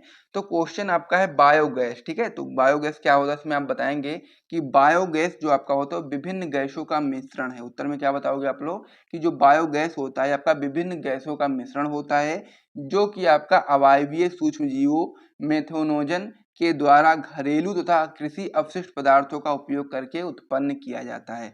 तो बायोगैस आपका विभिन्न गैसों का मिश्रण होता है, जो कि आपका अवायवीय सूक्ष्मजीवों के द्वारा घरेलू तथा कृषि अपशिष्ट पदार्थों का उपयोग करके हम लोग उत्पन्न करते हैं। और बायोगैस में आपका यहाँ पर यदि पूछ ले कि बायोगैस में किन किन गैसों का मिश्रण होता है और साथ ही में किस किस मात्रा में सारी गैसें होती हैं, तो आप यहाँ बता सकते हैं कि बायोगैस में आपका 50 से 70% तक आपका मीथेन होता है, 30 से 40% तक आपका CO2 होता है, तथा अल्प मात्रा में आपका ethane, propane, ethylene, acetylene, hydrogen, nitrogen तथा H2S जैसी गैसें पाई जाती हैं बायोगैस में। तो इस प्रकार से बायोगैस क्या है और साथ ही में उसमें किस किस प्रकार की गैसें पाई जाती हैं मैंने आपको समझा दिया, इसे आप लोग नोट कर लीजिएगा, बहुत ही इंपॉर्टेंट प्रश्न है, इसको आप लोग बिल्कुल भी स्किप मत करिएगा। फिर हम लोग अगले क्वेश्चन की ओर बढ़ते हैं। सबसे पहले आप वीडियो को लाइक कर दो यदि आप लोगों ने अभी तक लाइक नहीं किया है। और अगला क्वेश्चन आपका इसमें हो जाता है कि चाय उद्योग में चाय की पत्तियों का किण्वन किस सूक्ष्म जीव द्वारा किया जाता है। तो ये क्वेश्चन भी आपके एग्जाम में आ सकता है, इसीलिए मैंने इसको भी लिख दिया यहाँ पर। तो चाय उद्योग में चाय की पत्तियों का किण्वन हम लोग किस सूक्ष्म जीव के द्वारा करते हैं, तो आप लोग यहाँ पर याद रखेंगे माइक्रोकोकस कैंडिकेंस। तो इस प्रकार से आपको ये चीज याद रखना है कि चाय उद्योग में चाय की पत्तियों का किण्वन हम लोग माइक्रोकोकस कैंडिकेंस द्वारा कराते हैं। तो इस प्रकार से वाला जो क्वेश्चन था ये कंप्लीट हो गया, इसे भी आप लोग नोट कर लीजिए। फिर हम लोग अगले क्वेश्चन की ओर बढ़ते हैं नेक्स्ट पेज पर। एक बार सभी प्रश्नों को आप लोग एक बार देख लीजिए, फिर हम लोग अगले पेज पर बढ़ जाते हैं। ठीक है, तो इस प्रकार से आपका ये हो गया इस पेज पर। तो चलिए अगले पेज पर अब हम बढ़ते हैं। इस पेज को यहाँ पर मैं हटा देता हूँ। अगला जो आपका इसमें क्वेश्चन हो जाता है भी आपका बहुत ही इंपॉर्टेंट प्रश्न होता है कि राइजोबियम, ठीक है, क्या क्वेश्चन है आपका कि राइजोबियम नामक सूक्ष्म जीव का कृषि में क्या महत्व है। ये काफी इंपॉर्टेंट प्रश्न है। क्या है आपका राइजोबियम नामक जो आपका सूक्ष्म जीव है इसका कृषि में क्या महत्व है। तो उत्तर में आप लोग बताएंगे कि यह जीवाणु आपका लेग्यूमिनेशी कुल के पादपों में सहजीवी रूप में पाया जाता है तथा वायुमंडलीय नाइट्रोजन का स्थिरीकरण करके विभिन्न यौगिकों का निर्माण करता है और साथ ही में उन्हें अपने पोषक पादप को उपलब्ध कराता है, यानी कि जिस भी पादप में रहता है उसको उपलब्ध कराता है। तो जो राइजोबियम नामक सूक्ष्मजीव है कृषि में बहुत ही ज्यादा महत्वपूर्ण योगदान देता है, जो कि आपका लेग्यूमिनेशी कुल के पादपों में सहजीवी के रूप में पाया भी जाता है और साथ ही में वायुमंडलीय नाइट्रोजन का स्थिरीकरण करके विभिन्न कह सकते हैं यौगिकों का निर्माण कर उन्हें अपने पोषक पादप को उपलब्ध कराता है। तो इस वाले क्वेश्चन का आंसर भी आप लोग नोट कर लीजिएगा, इंपॉर्टेंट प्रश्न है, आपकी बोर्ड परीक्षा में आ सकता है। तो फिर हम लोग अगले क्वेश्चन की ओर बढ़ते हैं। अगला क्वेश्चन आपका इसमें हो जाता है कि जैव प्रौद्योगिकी से आप क्या समझते हैं। ये भी आपका एक इम्पॉर्टेंट परिभाषा है। तो यहाँ पर आपको बताना ये है कि जैव प्रौद्योगिकी से आप क्या समझते हो। इम्पॉर्टेंट क्वेश्चन है। तो उत्तर में आप लोग बताएंगे कि यह विज्ञान की वह शाखा है। जैव प्रौद्योगिकी क्या है आपका, तो आप बताएंगे यह विज्ञान की वह शाखा है जिसके अंतर्गत जैविक तंत्रों एवं जैविक क्रियाओं का उपयोग मानव कल्याण हेतु किया जाता है। जैविक प्रौद्योगिकी कहलाता है। क्या होता है आपका कि जो आपका जैव प्रौद्योगिकी होता है आपका विज्ञान की एक शाखा है जिसके अंतर्गत हम लोग जैविक तंत्रों एवं जैविक क्रियाओं का उपयोग करते हैं मानव कल्याण के लिए, इसको हम लोग जैव प्रौद्योगिकी बोलते हैं। तो ये क्वेश्चन भी आपका कंप्लीट हो गया। इंपॉर्टेंट प्रश्न ये भी आपका, इसे भी आप लोग नोट कर लीजिए, याद कर लीजिए। फिर हम लोग अगले क्वेश्चन की ओर बढ़ते हैं। अगला क्वेश्चन आपका इसमें हो जाता है कि जीन अभियांत्रिकी में उपयोग होने वाले दो वाहकों के नाम लिखिए। ये भी आपका एक इम्पॉर्टेंट प्रश्न है। तो उत्तर में आप लोग बताएंगे कि जीन अभियांत्रिकी में उपयोग होने वाले दो वाहक आपके हैं। पहला आपका है जीवाणु के प्लाज्मिड और दूसरा आपका है योम बैक्टीरियोफेज या फिर आप बोल सकते हो जीवाणु भोजी, जो आपका विषाणु होता है। ठीक है, दोनों का उपयोग हम लोग वाहक के रूप में करते हैं। तो ये आपका इंपॉर्टेंट प्रश्न ये भी आपका कंप्लीट हो जाता है। इसे भी आप लोग क्वेश्चन को उतार करके कॉपी में नोट कर लीजिए आंसर को, क्योंकि ये आपके एग्जाम टाइम में बहुत ही ज़्यादा आपको हेल्प करेगा। और साथ ही में यदि आप लोग अपनी अच्छी तैयारी करना चाहते हैं तो यहाँ पर यूट्यूब पर जितने भी वीडियोस कराई जाती हैं सभी को आप लोग देखिए और डेली बेसिस पर इन प्रश्नों को आप लोग तैयार कर सकते हो, क्योंकि बहुत ही ज़्यादा प्रश्न मैं एक दिन में नहीं कराता हूँ आपको, ताकि आप लोग हर एक टाइम में हर मतलब कि डेली आप लोग क्वेश्चन को तैयार करते रहो ताकि आप लोग अपने एग्जाम में अच्छा स्कोर कर पाओ। तो चलिए अब हम लोग अगले क्वेश्चन की ओर बढ़ते हैं। अगला क्वेश्चन आपका इसमें हो जाता है प्लाज्मिड कहाँ पाए जाते हैं, इनके क्या उपयोग हैं। ये भी आपका एक वेरी इंपॉर्टेंट क्वेश्चन है कि प्लाज्मिड कहाँ पर पाए जाते हैं, इनके क्या उपयोग हैं। ये क्वेश्चन आपका अति लघु में आता है, लघु में आता है और लघु उत्तरीय सेकंड टाइप में भी क्वेश्चन आ जाता है। तो उत्तर में आप लोग बताएंगे कि ये जीवाणुओं में पाया जाने वाला अतिरिक्त गुणसूत्रीय पदार्थ है जो एक कोशिका से दूसरी कोशिका में जा सकता है। प्लाज्मिड क्या होता है, ये आपका जीवाणुओं में पाया जाने वाला अतिरिक्त गुणसूत्रीय पदार्थ है जो कि आपका एक कोशिका से दूसरी कोशिका में जा सकता है। इसको हम लोग प्लाज्मिड बोलते हैं। और प्लाज्मिड प्रायः जीवाणुओं व ईस्ट में पाए जाते हैं। इनका उपयोग जो होता है, प्रयोग जो होता है वो डीएनए पुनर्योगज तकनीक में संवाहक के रूप में किया जाता है। तो ये क्वेश्चन भी आपका काफी इंपॉर्टेंट है, इसको भी आप लोग नोट करके अच्छे तरीके से लिख करके तैयार कर लीजिएगा, ताकि आपके एग्जाम में जब भी ये क्वेश्चन आए तो आप लोग वहां पर इसका आंसर आराम से लिख बीटी फसल पर टिप्पणी लिखिए। ये क्वेश्चन बहुत ही ज्यादा इंपॉर्टेंट है बीटी फसल के ऊपर, तो इसको आपको बिल्कुल भी स्किप नहीं करना है, अच्छे तरीके से तैयार कर लेना है यदि आप अपनी क्लास 12 की बायोलॉजी में बहुत ही अच्छा इसको करना चाहते हैं। तो यहाँ पर सबसे पहले आप हेडिंग लगाओगे बीटी फसलें, फिर लिखना स्टार्ट करोगे कि जैव प्रौद्योगिकी द्वारा ऐसी फसलें उत्पन्न की जा रही हैं जिसमें कीटनाशकों की आवश्यकता ही नहीं होती है, क्योंकि ये पादप जो आपके होते हैं, जो भी पादप जैव प्रौद्योगिकी द्वारा उत्पन्न किए जा रहे हैं, ये सभी पादप आपके पीड़क प्रतिरोधी होते हैं। और बीटी आपका एक प्रकार का प्रतिविष है जो कि आपका बैसिलस thuringiensis जीवाणु से निर्मित होती है। तो इस प्रकार से आपको यहाँ पर याद रखना है कि जो बीटी फसलें होती हैं वो आपकी जैव प्रौद्योगिकी के द्वारा ऐसी फसलें उत्पन्न की जा रही हैं जिसमें कीटनाशकों को डालने की आवश्यकता नहीं पड़ती है, क्योंकि ये जो पादप होते हैं ये पादप जातियां आपकी पहले से ही पीड़क प्रतिरोधी होती है, यानी कि उसमें कीड़े नहीं लगते हैं। और बीटी आपका एक प्रकार का प्रतिविष है जो कि आपका बैसिलस थ्यूरिनजिएसिस जीवाणु से निर्मित होती है। तो इस पहले वाले जो क्वेश्चन है इसको नोट कर लीजिए अच्छे तरीके से कि बीटी फसल क्या है। फिर हम लोग अगले क्वेश्चन की ओर बढ़ते हैं और साथ में बीटी फसल एक बहुत ही इंपॉर्टेंट प्रश्न है, इसको आप लोग बिल्कुल भी इसकी मत करिएगा, अच्छे तरह तैयार कर लीजिएगा। तो चलिए अब हम लोग अगले क्वेश्चन की ओर बढ़ते हैं, यानी कि अगले क्वेश्चन की ओर, ठीक है। अगला क्वेश्चन आपका इसमें हो जाता है कि जैव प्रौद्योगिकी के चिकित्सीय उपयोग का वर्णन कीजिए। ये क्वेश्चन भी आपका इंपॉर्टेंट है, 1-2 नंबर में आ सकता है कि जैव प्रौद्योगिकी के आपको जो चिकित्सीय उपयोग होते हैं उनका वर्णन हम लोगों को करना है। तो इसमें आप बताएंगे कि जैव प्रौद्योगिकी के चिकित्सीय उपयोग निम्नलिखित हैं। कौन कौन से उपयोग हैं आइए देखते हैं। इसमें आपका पहला उपयोग है मानव इंसुलिन का उत्पादन जीवाणु द्वारा किया जाता है। तो ये पहला उपयोग होगा किसका, जैव प्रौद्योगिकी के चिकित्सीय उपयोग में। तो सबसे पहला जो इम्पोर्टेंट पॉइंट होता है आपका होता है मानव इंसुलिन, यानी कि जिस भी व्यक्ति को शुगर हो जाता है, यानी कि जो शुगर जो रोग हो जाता है तो उसको यहाँ पर कंट्रोल करने के लिए मानव इंसुलिन का यहाँ पर उत्पादन किसके द्वारा किया जाता है, जैव प्रौद्योगिकी के अंतर्गत ही किया जाता है। तो ये आपका पहला हो गया। दूसरा पॉइंट आपका इसमें हो गया जीनी चिकित्सा द्वारा अनुवांशिक रोग भी इसकी सहायता से दूर किए जा सकते हैं। तो इस प्रकार से जैव प्रौद्योगिकी के चिकित्सीय उपयोग निम्नलिखित हैं और ये उपयोग जो आपके हैं बहुत ही इंपॉर्टेंट है, तो इनको भी आप लोग अच्छे तरीके से तैयार कर लीजिएगा। फिर हम लोग अगले क्वेश्चन की ओर बढ़ते हैं और ये सारे प्रश्न जितने भी मैं आपको बता रहा हूँ सभी बहुत ही महत्वपूर्ण हैं। तो यदि आप लोग इन सारे प्रश्नों को ही केवल पढ़ लेते हो ना तो आपके बहुत ही अच्छे मार्क्स अपने कह सकते हैं बोर्ड एग्जाम में आने वाले हैं। तो आप लोग वीडियो को लाइक कर दीजिएगा यदि आप लोगों ने अभी तक लाइक नहीं किया है। फिर हम लोग अगले क्वेश्चन की ओर बढ़ते हैं। अगला क्वेश्चन आपका इसमें हो जाता है कि बायोपायरेसी क्या है। ये भी आपका एक इम्पॉर्टेंट प्रश्न है कि बायोपायरेसी क्या है। तो इसमें उत्तर में आप बताएंगे कि विभिन्न बहुराष्ट्रीय कंपनियां या फिर अन्य संगठन जब किसी देश के जैविक संसाधनों का जो समुचित प्रतिकर होता है उसको भुगतान किए बिना ही अनाधिकृत रूप से उन संसाधनों का प्रयोग करते हैं तो वो आपका बायोपायरेसी कहलाता है। यानी कहने का मतलब ये है कि जब बहुत सारी कंपनियां जो होती हैं या फिर अन्य जो संगठन होते हैं जब किसी देश के जो आपका जैविक संसाधन है, ठीक है, उसका समुचित प्रतिकर यानी कि उसका समुचित भुगतान किए बिना ही अनाधिकृत रूप से जब उन संसाधनों का वो लोग उपयोग करने लगते हैं तो वही आपका बायोपायरेसी कहलाता है। तो इस प्रकार से ये क्वेश्चन भी आपका हो गया, इसे भी नोट कर लीजिएगा। फिर हम लोग अगले क्वेश्चन की ओर बढ़ते हैं। अगला प्रश्न आपका इसमें हो जाता है कि पारजीवी जंतु से आप क्या समझते हो। ये भी आपका एक इम्पॉर्टेंट प्रश्न है। तो इसमें आप बताएंगे कि ऐसे जीव या जंतु जिनके डीएनए में हेर फेर या फिर आप बोल सकते हो आरडीएनए तकनीक द्वारा एक अतिरिक्त जीन व्यवस्था कर दिया जाता है जो आपका अभिव्यक्ति का भी प्रदर्शन करता है, पारजीवी या फिर अनुवांशिक परिवर्ती जीव कहलाते हैं। तो ये आपका होता है पारजीवी जंतु। तो इसमें आप क्या बताएंगे वह फिर से रिपीट करता हूँ कि ऐसे जीव या फिर जंतु जिनके डीएनए में हेर फेर करके यानी कि उनके डीएनए में कुछ बदलाव करके या फिर आरडीएनए तकनीक के द्वारा एक अतिरिक्त जीन व्यवस्था कर दिया जाता है जो कि आपका अभिव्यक्ति का भी प्रदर्शन करता है, पारजीवी या फिर अनुवांशिक परिवर्ती जीव कहलाते हैं।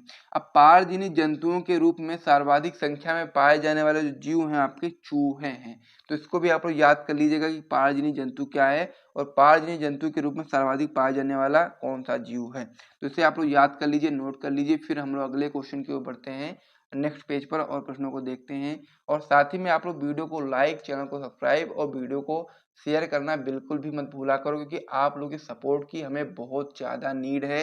तो इसीलिए आप लोग सपोर्ट दिखाया करो, आपका भी काम हो जाएगा और हम भी यहाँ पर इसीलिए मेहनत कर रहे हैं ताकि अधिक से अधिक लोगों तक हम जा सकें। तो चलिए ये क्वेश्चन आपका कंप्लीट हो गया, इसे आप लोग नोट कर लीजिएगा। फिर हम लोग अगले क्वेश्चन के ऊपर बढ़ते हैं नेक्स्ट पेज पर।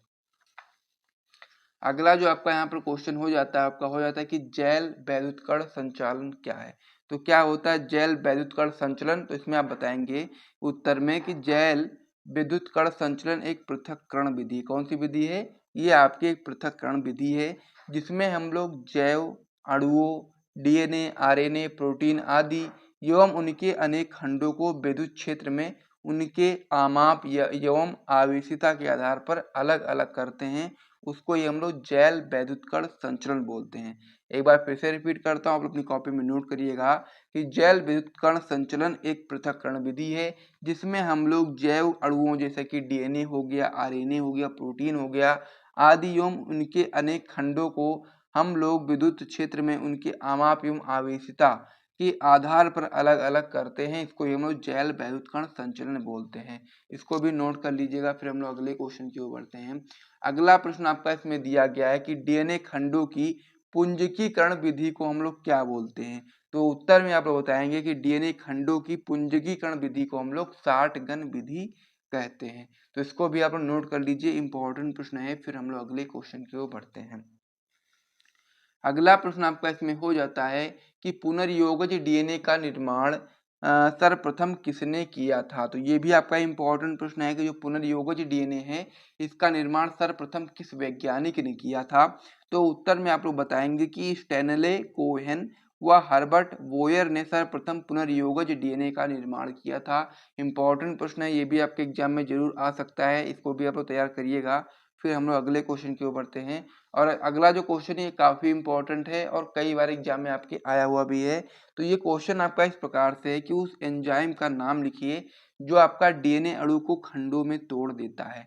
तो हम लोग को उस एंजाइम का नाम बताना है जो कि आपका डीएनए अणु को खंडों में तोड़ने का कार्य करता है।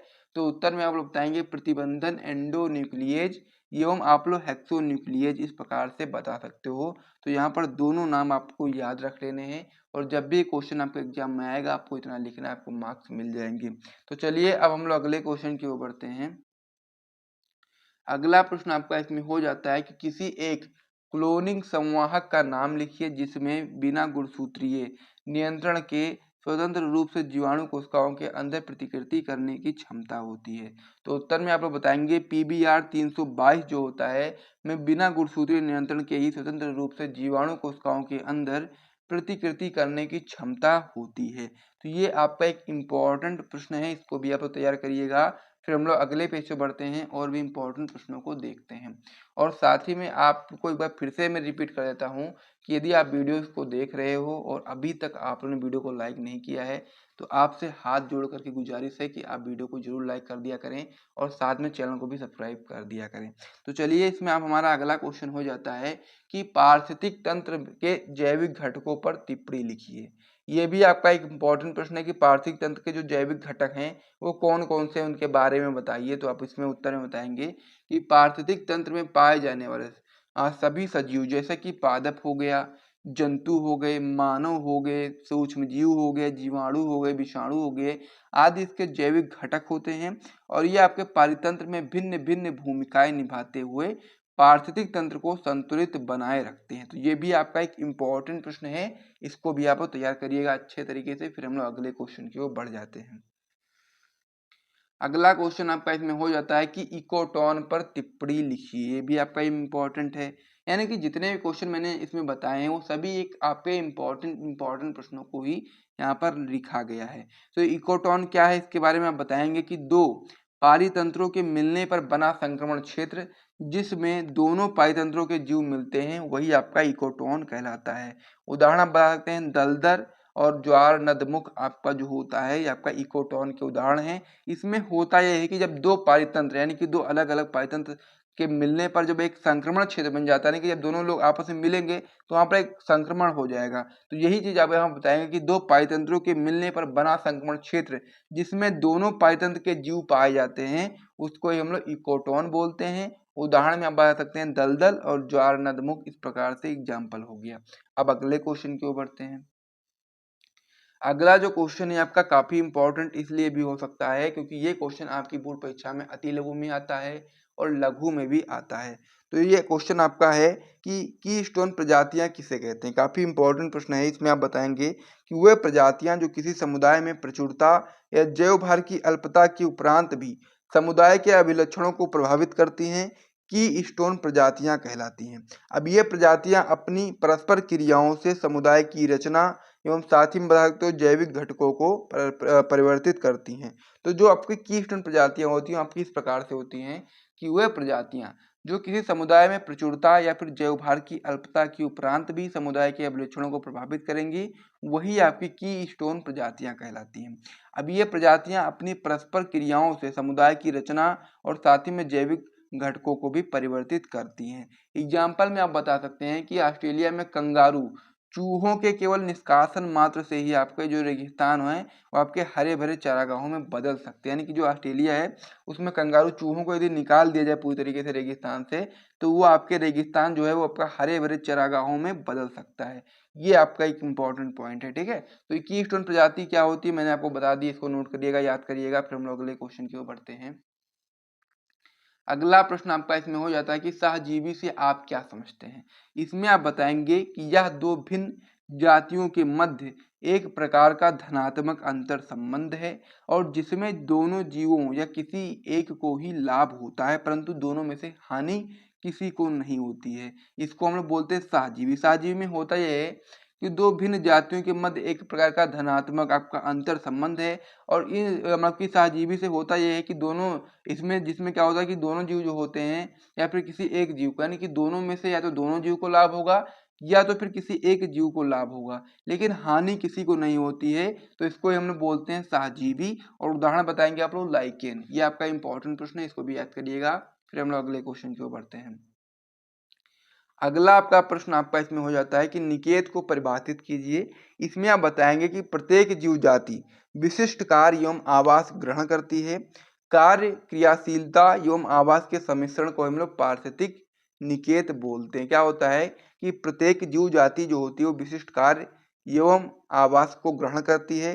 कार्य क्रियाशीलता एवं आवास के सम्मिश्रण को हम लोग पारिस्थितिक निकेत बोलते हैं। तो इस प्रकार से क्वेश्चन भी कंप्लीट वाले हैं। आपका जो पहला प्रश्न होने वाला है कि पारिस्थितिक तंत्र की परिभाषा दीजिए। ये आपका एक इंपॉर्टेंट प्रश्न है कि पारिस्थितिक तंत्र क्या है, इसकी परिभाषा हम लोग को देना है। तो आइए बताते हैं इसके उत्तर में आपको क्या लिखना है, कैसे लिखना है और क्या चीजें लिखनी है। तो सारी चीजें आपको यहाँ पर मैं बताता हूँ कि पारिस्थितिक तंत्र जब क्वेश्चन आपकी बोर्ड परीक्षा में आ जाएगा तो आप लोग लिखेंगे कि वह तंत्र जो वातावरण के जैविक तथा अजैविक कारकों के परस्पर संबंधों तथा प्रक्रियाओं को व्यक्त करता है वही आपका पारितंत्र कहलाता है। क्या होता है कि जो आपका पारिस्थितिक तंत्र होता है इसमें आप बताएंगे कि वह तंत्र जो वातावरण के जो जैविक घटक होते हैं और साथ ही में जो अजैविक कारक होते हैं के परस्पर संबंध तथा प्रक्रियाओं को व्यक्त करेगा, उसको हम लोग पारिस्थितिक तंत्र बोलेंगे और उसको हम लोग पारितंत्र भी बोल सकते हैं। और पारितंत्र शब्द का जो सर्वप्रथम प्रयोग है वो एजी टेंसले ने 1935 ईस्वी में किया था। ये भी आप लोग यहाँ पर याद कर लेंगे क्योंकि अगर क्वेश्चन एग्जाम में आपके आ जाए वो विकल्पी में कि पारितंत्र शब्द का सर्वप्रथम प्रयोग किसने किया था, तो आप बता सकते हैं एजी टेंसले ने किया था 1935 ईस्वी में। तो इस प्रकार से आपका जो क्वेश्चन था पारिस्थितिक तंत्र क्या है आपका कंप्लीट हो गया है। इसे आप लोग नोट कर लीजिएगा, अच्छे से तैयार कर लीजिएगा। फिर हम लोग अगले क्वेश्चन की ओर बढ़ते हैं। अगला प्रश्न आपका इसमें हो जाता है कि प्रकाश संश्लेषण प्रक्रिया के दौरान कौन सी गैस मुक्त होती है। तो हमको बताना है कि प्रकाश संश्लेषण प्रक्रिया के दौरान हम लोग मतलब कि कौन सी गैस मुक्त होगी प्रकाश संश्लेषण की प्रक्रिया के अंतर्गत, ठीक है। तो उत्तर में आप लोग बताएंगे कि प्रकाश संश्लेषण की अभिक्रिया द्वारा पर्णहरिम की उपस्थिति में CO2 एवं जल द्वारा भोजन यानी कि ग्लूकोज का निर्माण होता है और इस प्रक्रिया में आपकी ऑक्सीजन गैस मुक्त होती है। कौन सी गैस मुक्त होती है, ऑक्सीजन गैस होती है। तो आपको डायरेक्ट पता चल गया है कि प्रकाश संश्लेषण की प्रक्रिया के दौरान कौन सी गैस मुक्त होती है, तो आप बताएंगे ऑक्सीजन गैस मुक्त होती है। और साथ ही में यदि आप लोग यहाँ से यहाँ तक कर देते हो ना, आपका कोई भी एक नंबर काट नहीं सकता है। तो चलिए अब हम लोग अगले क्वेश्चन की ओर बढ़ जाते हैं। अगला प्रश्न आपका इसमें हो जाता है कि ऊर्जा के पिरामिड की मुख्य विशेषताएं लिखिए। ये भी आपका एक इंपॉर्टेंट प्रश्न है कि ऊर्जा की पिरामिड की मुख्य विशेषताएं कौन कौन सी हैं। वेरी इंपॉर्टेंट प्रश्न है, ठीक है। तो इसमें आप बताएंगे कि ऊर्जा के पिरामिड की विशेषताएं निम्नलिखित हैं, जिसमें आपका पहला पॉइंट हो जाएगा कि यह पारितंत्र या पोषक स्तर में ऊर्जा का एक दिवसीय प्रवाह दर्शाता है। ये आपका पहला पॉइंट हो गया। दूसरा पॉइंट आपका इसमें हो जाएगा कि यह सदैव सीधा ही होता है, यानी कि जो ऊर्जा का पिरामिड होता है वो सदैव सीधा होता है। और साथ ही में आपका पारितंत्र या पोषक स्तर में ऊर्जा का जो कह सकते हैं प्रवाह होता है आपका एक दिशीय प्रवाह दर्शाता है। तो इस प्रकार से ऊर्जा पिरामिड के जो आपके मुख्य विशेषताएं थी, जो कि आपके अति लघु में इतना ही लिखना होगा अगर क्वेश्चन आपके एग्जाम में आता है, तो मैंने आपको बता दिया, इसे आप लोग नोट कर लीजिएगा। फिर हम लोग अगले क्वेश्चन की ओर बढ़ते हैं। और साथ ही में वीडियो को आप लोग लाइक जरूर करिए करिए, अगर आप लोगों ने अभी तो लाइक नहीं किया तो लाइक जरूर कर दिया करिए, ठीक है। अगला क्वेश्चन आपका इसमें हो जाता है खाद्य जाल क्या है। तो इसमें आप बताएंगे खाद्य जाल क्या है। तो आंसर में आप लिखोगे कि प्रकृति में विभिन्न खाद्य श्रृंखलाओं के अंतर संबंध से जुड़कर एक जटिल तंत्र का निर्माण होता है। इसको हम लोग क्या बोलते हैं, खाद्य जाल बोलते हैं। क्या होता है खाद्य जाल, फिर से रिपीट करता हूं कि प्रकृति में विभिन्न खाद्य श्रृंखलाओं के अंतर संबंध से जुड़कर एक जटिल तंत्र का निर्माण होगा, जिसे हम लोग खाद्य जाल बोलेंगे, ठीक है। आगे आप इसमें बताएंगे कि इस प्रकार प्रकृति में खाद्य के अनेक वैकल्पिक मार्ग बन जाते हैं जो कि आपके पारिस्थितिक तंत्र में साम्यावस्था के लिए महत्वपूर्ण है। तो खाद्य जाल भी बहुत ही इंपॉर्टेंट है पारिस्थितिक तंत्र में साम्यावस्था के लिए, तो इसको भी आप लोग याद कर लीजिएगा। ये भी आपका क्वेश्चन आपके एग्जाम में आ सकता है, तो इसको भी आप लोग अपनी कॉपी में नोट कर लीजिए, याद कर लीजिए। फिर हम लोग अगले क्वेश्चन की ओर बढ़ते हैं। अगला प्रश्न आपका इसमें हो जाता है कि पारिस्थितिक तंत्र के जैविक घटक पर टिप्पणी लिखिए। तो यानी कि जो आपका पारिस्थितिक तंत्र के जो जैविक घटक हैं उनके ऊपर हम लोग को टिप्पणी लिखना है। ये भी आपका एक इंपॉर्टेंट प्रश्न है, आपके एग्जाम में आ सकता है। तो उत्तर में आप लोग बताएंगे कि सभी सजीव, जैसे आपका पादप हो गया, जंतु हो गया, सूक्ष्म जीव हो गया आदि, यानी कि जितने भी प्रकार के सजीव होते हैं सभी सजीव आदि आपके क्या होते हैं, पारितंत्र के जैविक घटक होते हैं। पारितंत्र में इनकी क्रियात्मक स्थिति के आधार पर इन्हें हम लोग कैटेगरी में बांट देते हैं। पहला आपका होता है उत्पादक, उपभोक्ता और फिर अपघटक, यानी कि जिस प्रकार से उनका कार्य रहता है पारितंत्र में उसी के अनुसार उनको उस कैटेगरी में रखा जाता है। और 3 कैटेगरियां होती हैं, उत्पादक, उपभोक्ता और अपघटक में इनको डिवाइड कर दिया जाता है। तो इस प्रकार से पारिस्थितिक तंत्र के जैविक घटक के बारे में मैंने आपको टिप्पणी में समझा दिया है। इसे भी आप नोट कर लीजिएगा, इंपॉर्टेंट प्रश्न ये भी आपका है, आपके एग्जाम में आ सकता है। फिर हम लोग अगले पेज बढ़ेंगे और भी प्रश्नों को देखेंगे। और साथ ही में आप लोग वीडियो को शेयर जरूर करिएगा यदि आपको पसंद आता है। और ये आपका लास्ट मतलब लास्ट पे बचा हुआ है, बस इन्हीं प्रश्नों को आप लोग तैयार कर लीजिए। फिर आपके क्लास 12 बायोलॉजी की पूरी किताब में आपके जितने भी इंपॉर्टेंट अति लघु उत्तरीय प्रश्न होते हैं वो सारे के सारे तैयार हो जाएंगे, ठीक है। तो इसमें अब हमारा जो अगला क्वेश्चन हो जाता है आपका हो जाता है कि जैव विविधता की परिभाषा लिखिए। ये भी एक महत्वपूर्ण प्रश्न है कि जैव विविधता क्या है। तो इसमें आप बताएंगे उत्तर में कि किसी एक क्षेत्र में मौजूद विभिन्न प्रजातियों और इन जातियों के पारिस्थितिक तंत्र की विविधता को ही हम लोग क्या बोलते हैं, जैव विविधता बोलते हैं। बहुत ही सिंपल सी परिभाषा है कि किसी एक क्षेत्र में मौजूद जो विभिन्न प्रजातियां होती हैं और साथ ही में उन प्रजातियों के पारिस्थितिक तंत्र की विविधता ही आपकी जैव विविधता कहलाती है। इसको भी आप लोग नोट करिएगा, इंपॉर्टेंट प्रश्न है। फिर हम लोग अगले क्वेश्चन की ओर बढ़ते हैं।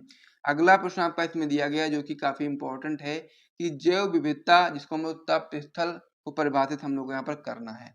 तो यहाँ पर आप बताएंगे कि तप्त स्थल पृथ्वी पर पादप एवं जंतुओं की दुर्लभ प्रजातियों की घनी आबादी के क्षेत्र होते हैं जो कि आपके मानवीय गतिविधियों द्वारा नष्ट होने के खतरे का सामना करते हैं।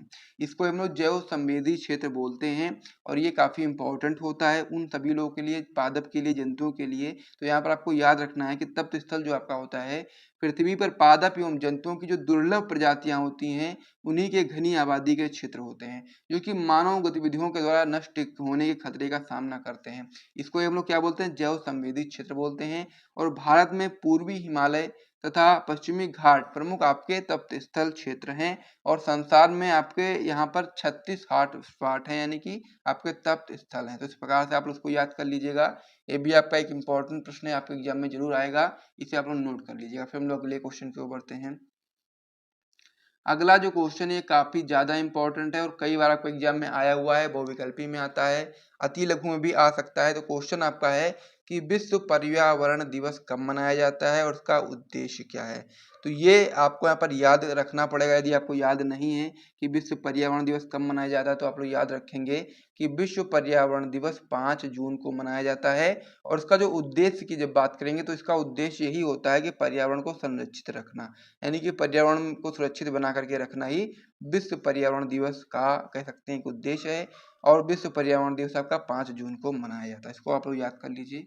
फिर हम लोग अगले क्वेश्चन की ओर बढ़ते हैं।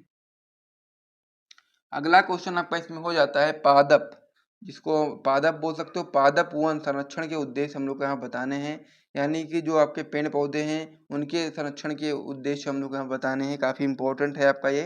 तो इसमें आप बताएंगे कि इसके उद्देश्य निम्नलिखित हैं। पहला पॉइंट आपका होगा प्राकृतिक संतुलन को बनाए रखने के लिए इसका संरक्षण बहुत ही इंपॉर्टेंट है। दूसरा पॉइंट आपका इसमें हो जाता है कि पादपों एवं जंतुओं के जीन पूल को सुरक्षित रखा जाता है इसमें, जो कि बहुत ही इंपॉर्टेंट है। तो इस प्रकार से दोनों उद्देश्य मैंने आपको बता दिए, इसको भी आप लोग याद कर लीजिएगा। फिर हम लोग अगले क्वेश्चन की ओर बढ़ते हैं। अगला क्वेश्चन आपका इसमें हो जाता है कि जैव विविधता क्षति के कोई दो कारण बताइए। ये भी आपका एक बहुत ही इंपॉर्टेंट प्रश्न है कि जैव विविधता क्षति के कोई दो कारण हम लोग को बताने हैं। पहला कारण आपका हो जाएगा इसमें अतिदोहन, दूसरा कारण हो जाएगा आपका आवासीय क्षति तथा विखंडन, ठीक है। तो जैव विविधता जो क्षति है इसके दो कारण बहुत ही इंपॉर्टेंट है। पहला आपका अतिदोहन है और दूसरा आपका आवासीय क्षति या फिर विखंडन है। तो इसको भी आप लोग याद कर लीजिएगा, ये भी आपका आ सकता है। फिर हम लोग अगले क्वेश्चन की ओर बढ़ते हैं, जो कि आपका एक लास्ट क्वेश्चन होने वाला है। तो क्वेश्चन आपका होने वाला कि अभ्यारण्य क्या है। तो अभ्यारण्य क्या है इसके बारे में आपको बताना है, तो आप बताएंगे कि वन्य जीव अभ्यारण्य प्राकृतिक क्षेत्र है और जहां पर केवल जंतुओं को ही संरक्षण प्रदान करता है। ठीक है, वन्य जीव अभ्यारण्य क्या होता है आपका, एक प्राकृतिक क्षेत्र है जहां पर केवल जंतुओं को ही संरक्षण प्रदान किया जाता है। अभ्यारण्यों से बिच्छू काटना प्रतिबंधित है और इस समय भारत में आपके 565 अभ्यारण्य, ये भी आपका बहुविकल्पी में आ सकता है कि भारत में कितने अभ्यारण्य हैं, तो आप बता सकते हैं 565 अभ्यारण्य हैं। तो इसको भी आप लोग नोट करिएगा, याद कर लीजिएगा अच्छे तरीके से। और साथ ही में यदि आपको वीडियो पसंद है तो वीडियो को लाइक करिएगा, चैनल को सब्सक्राइब करिएगा। आपकी क्लास 12 की बायोलॉजी की पूरी किताब में आपके जितने भी इंपॉर्टेंट अति लघु उत्तरीय प्रश्न होते हैं वो सारे के सारे प्रश्न यहाँ पर कंप्लीट हो जाते हैं। आप लोग अच्छे से पढ़िए, तैयारी करिए और साथ ही में वीडियो को लाइक और चैनल को सब्सक्राइब करना बिल्कुल मत भूलिएगा। मिलते हैं वीडियो में, तब तक के लिए जय हिंद।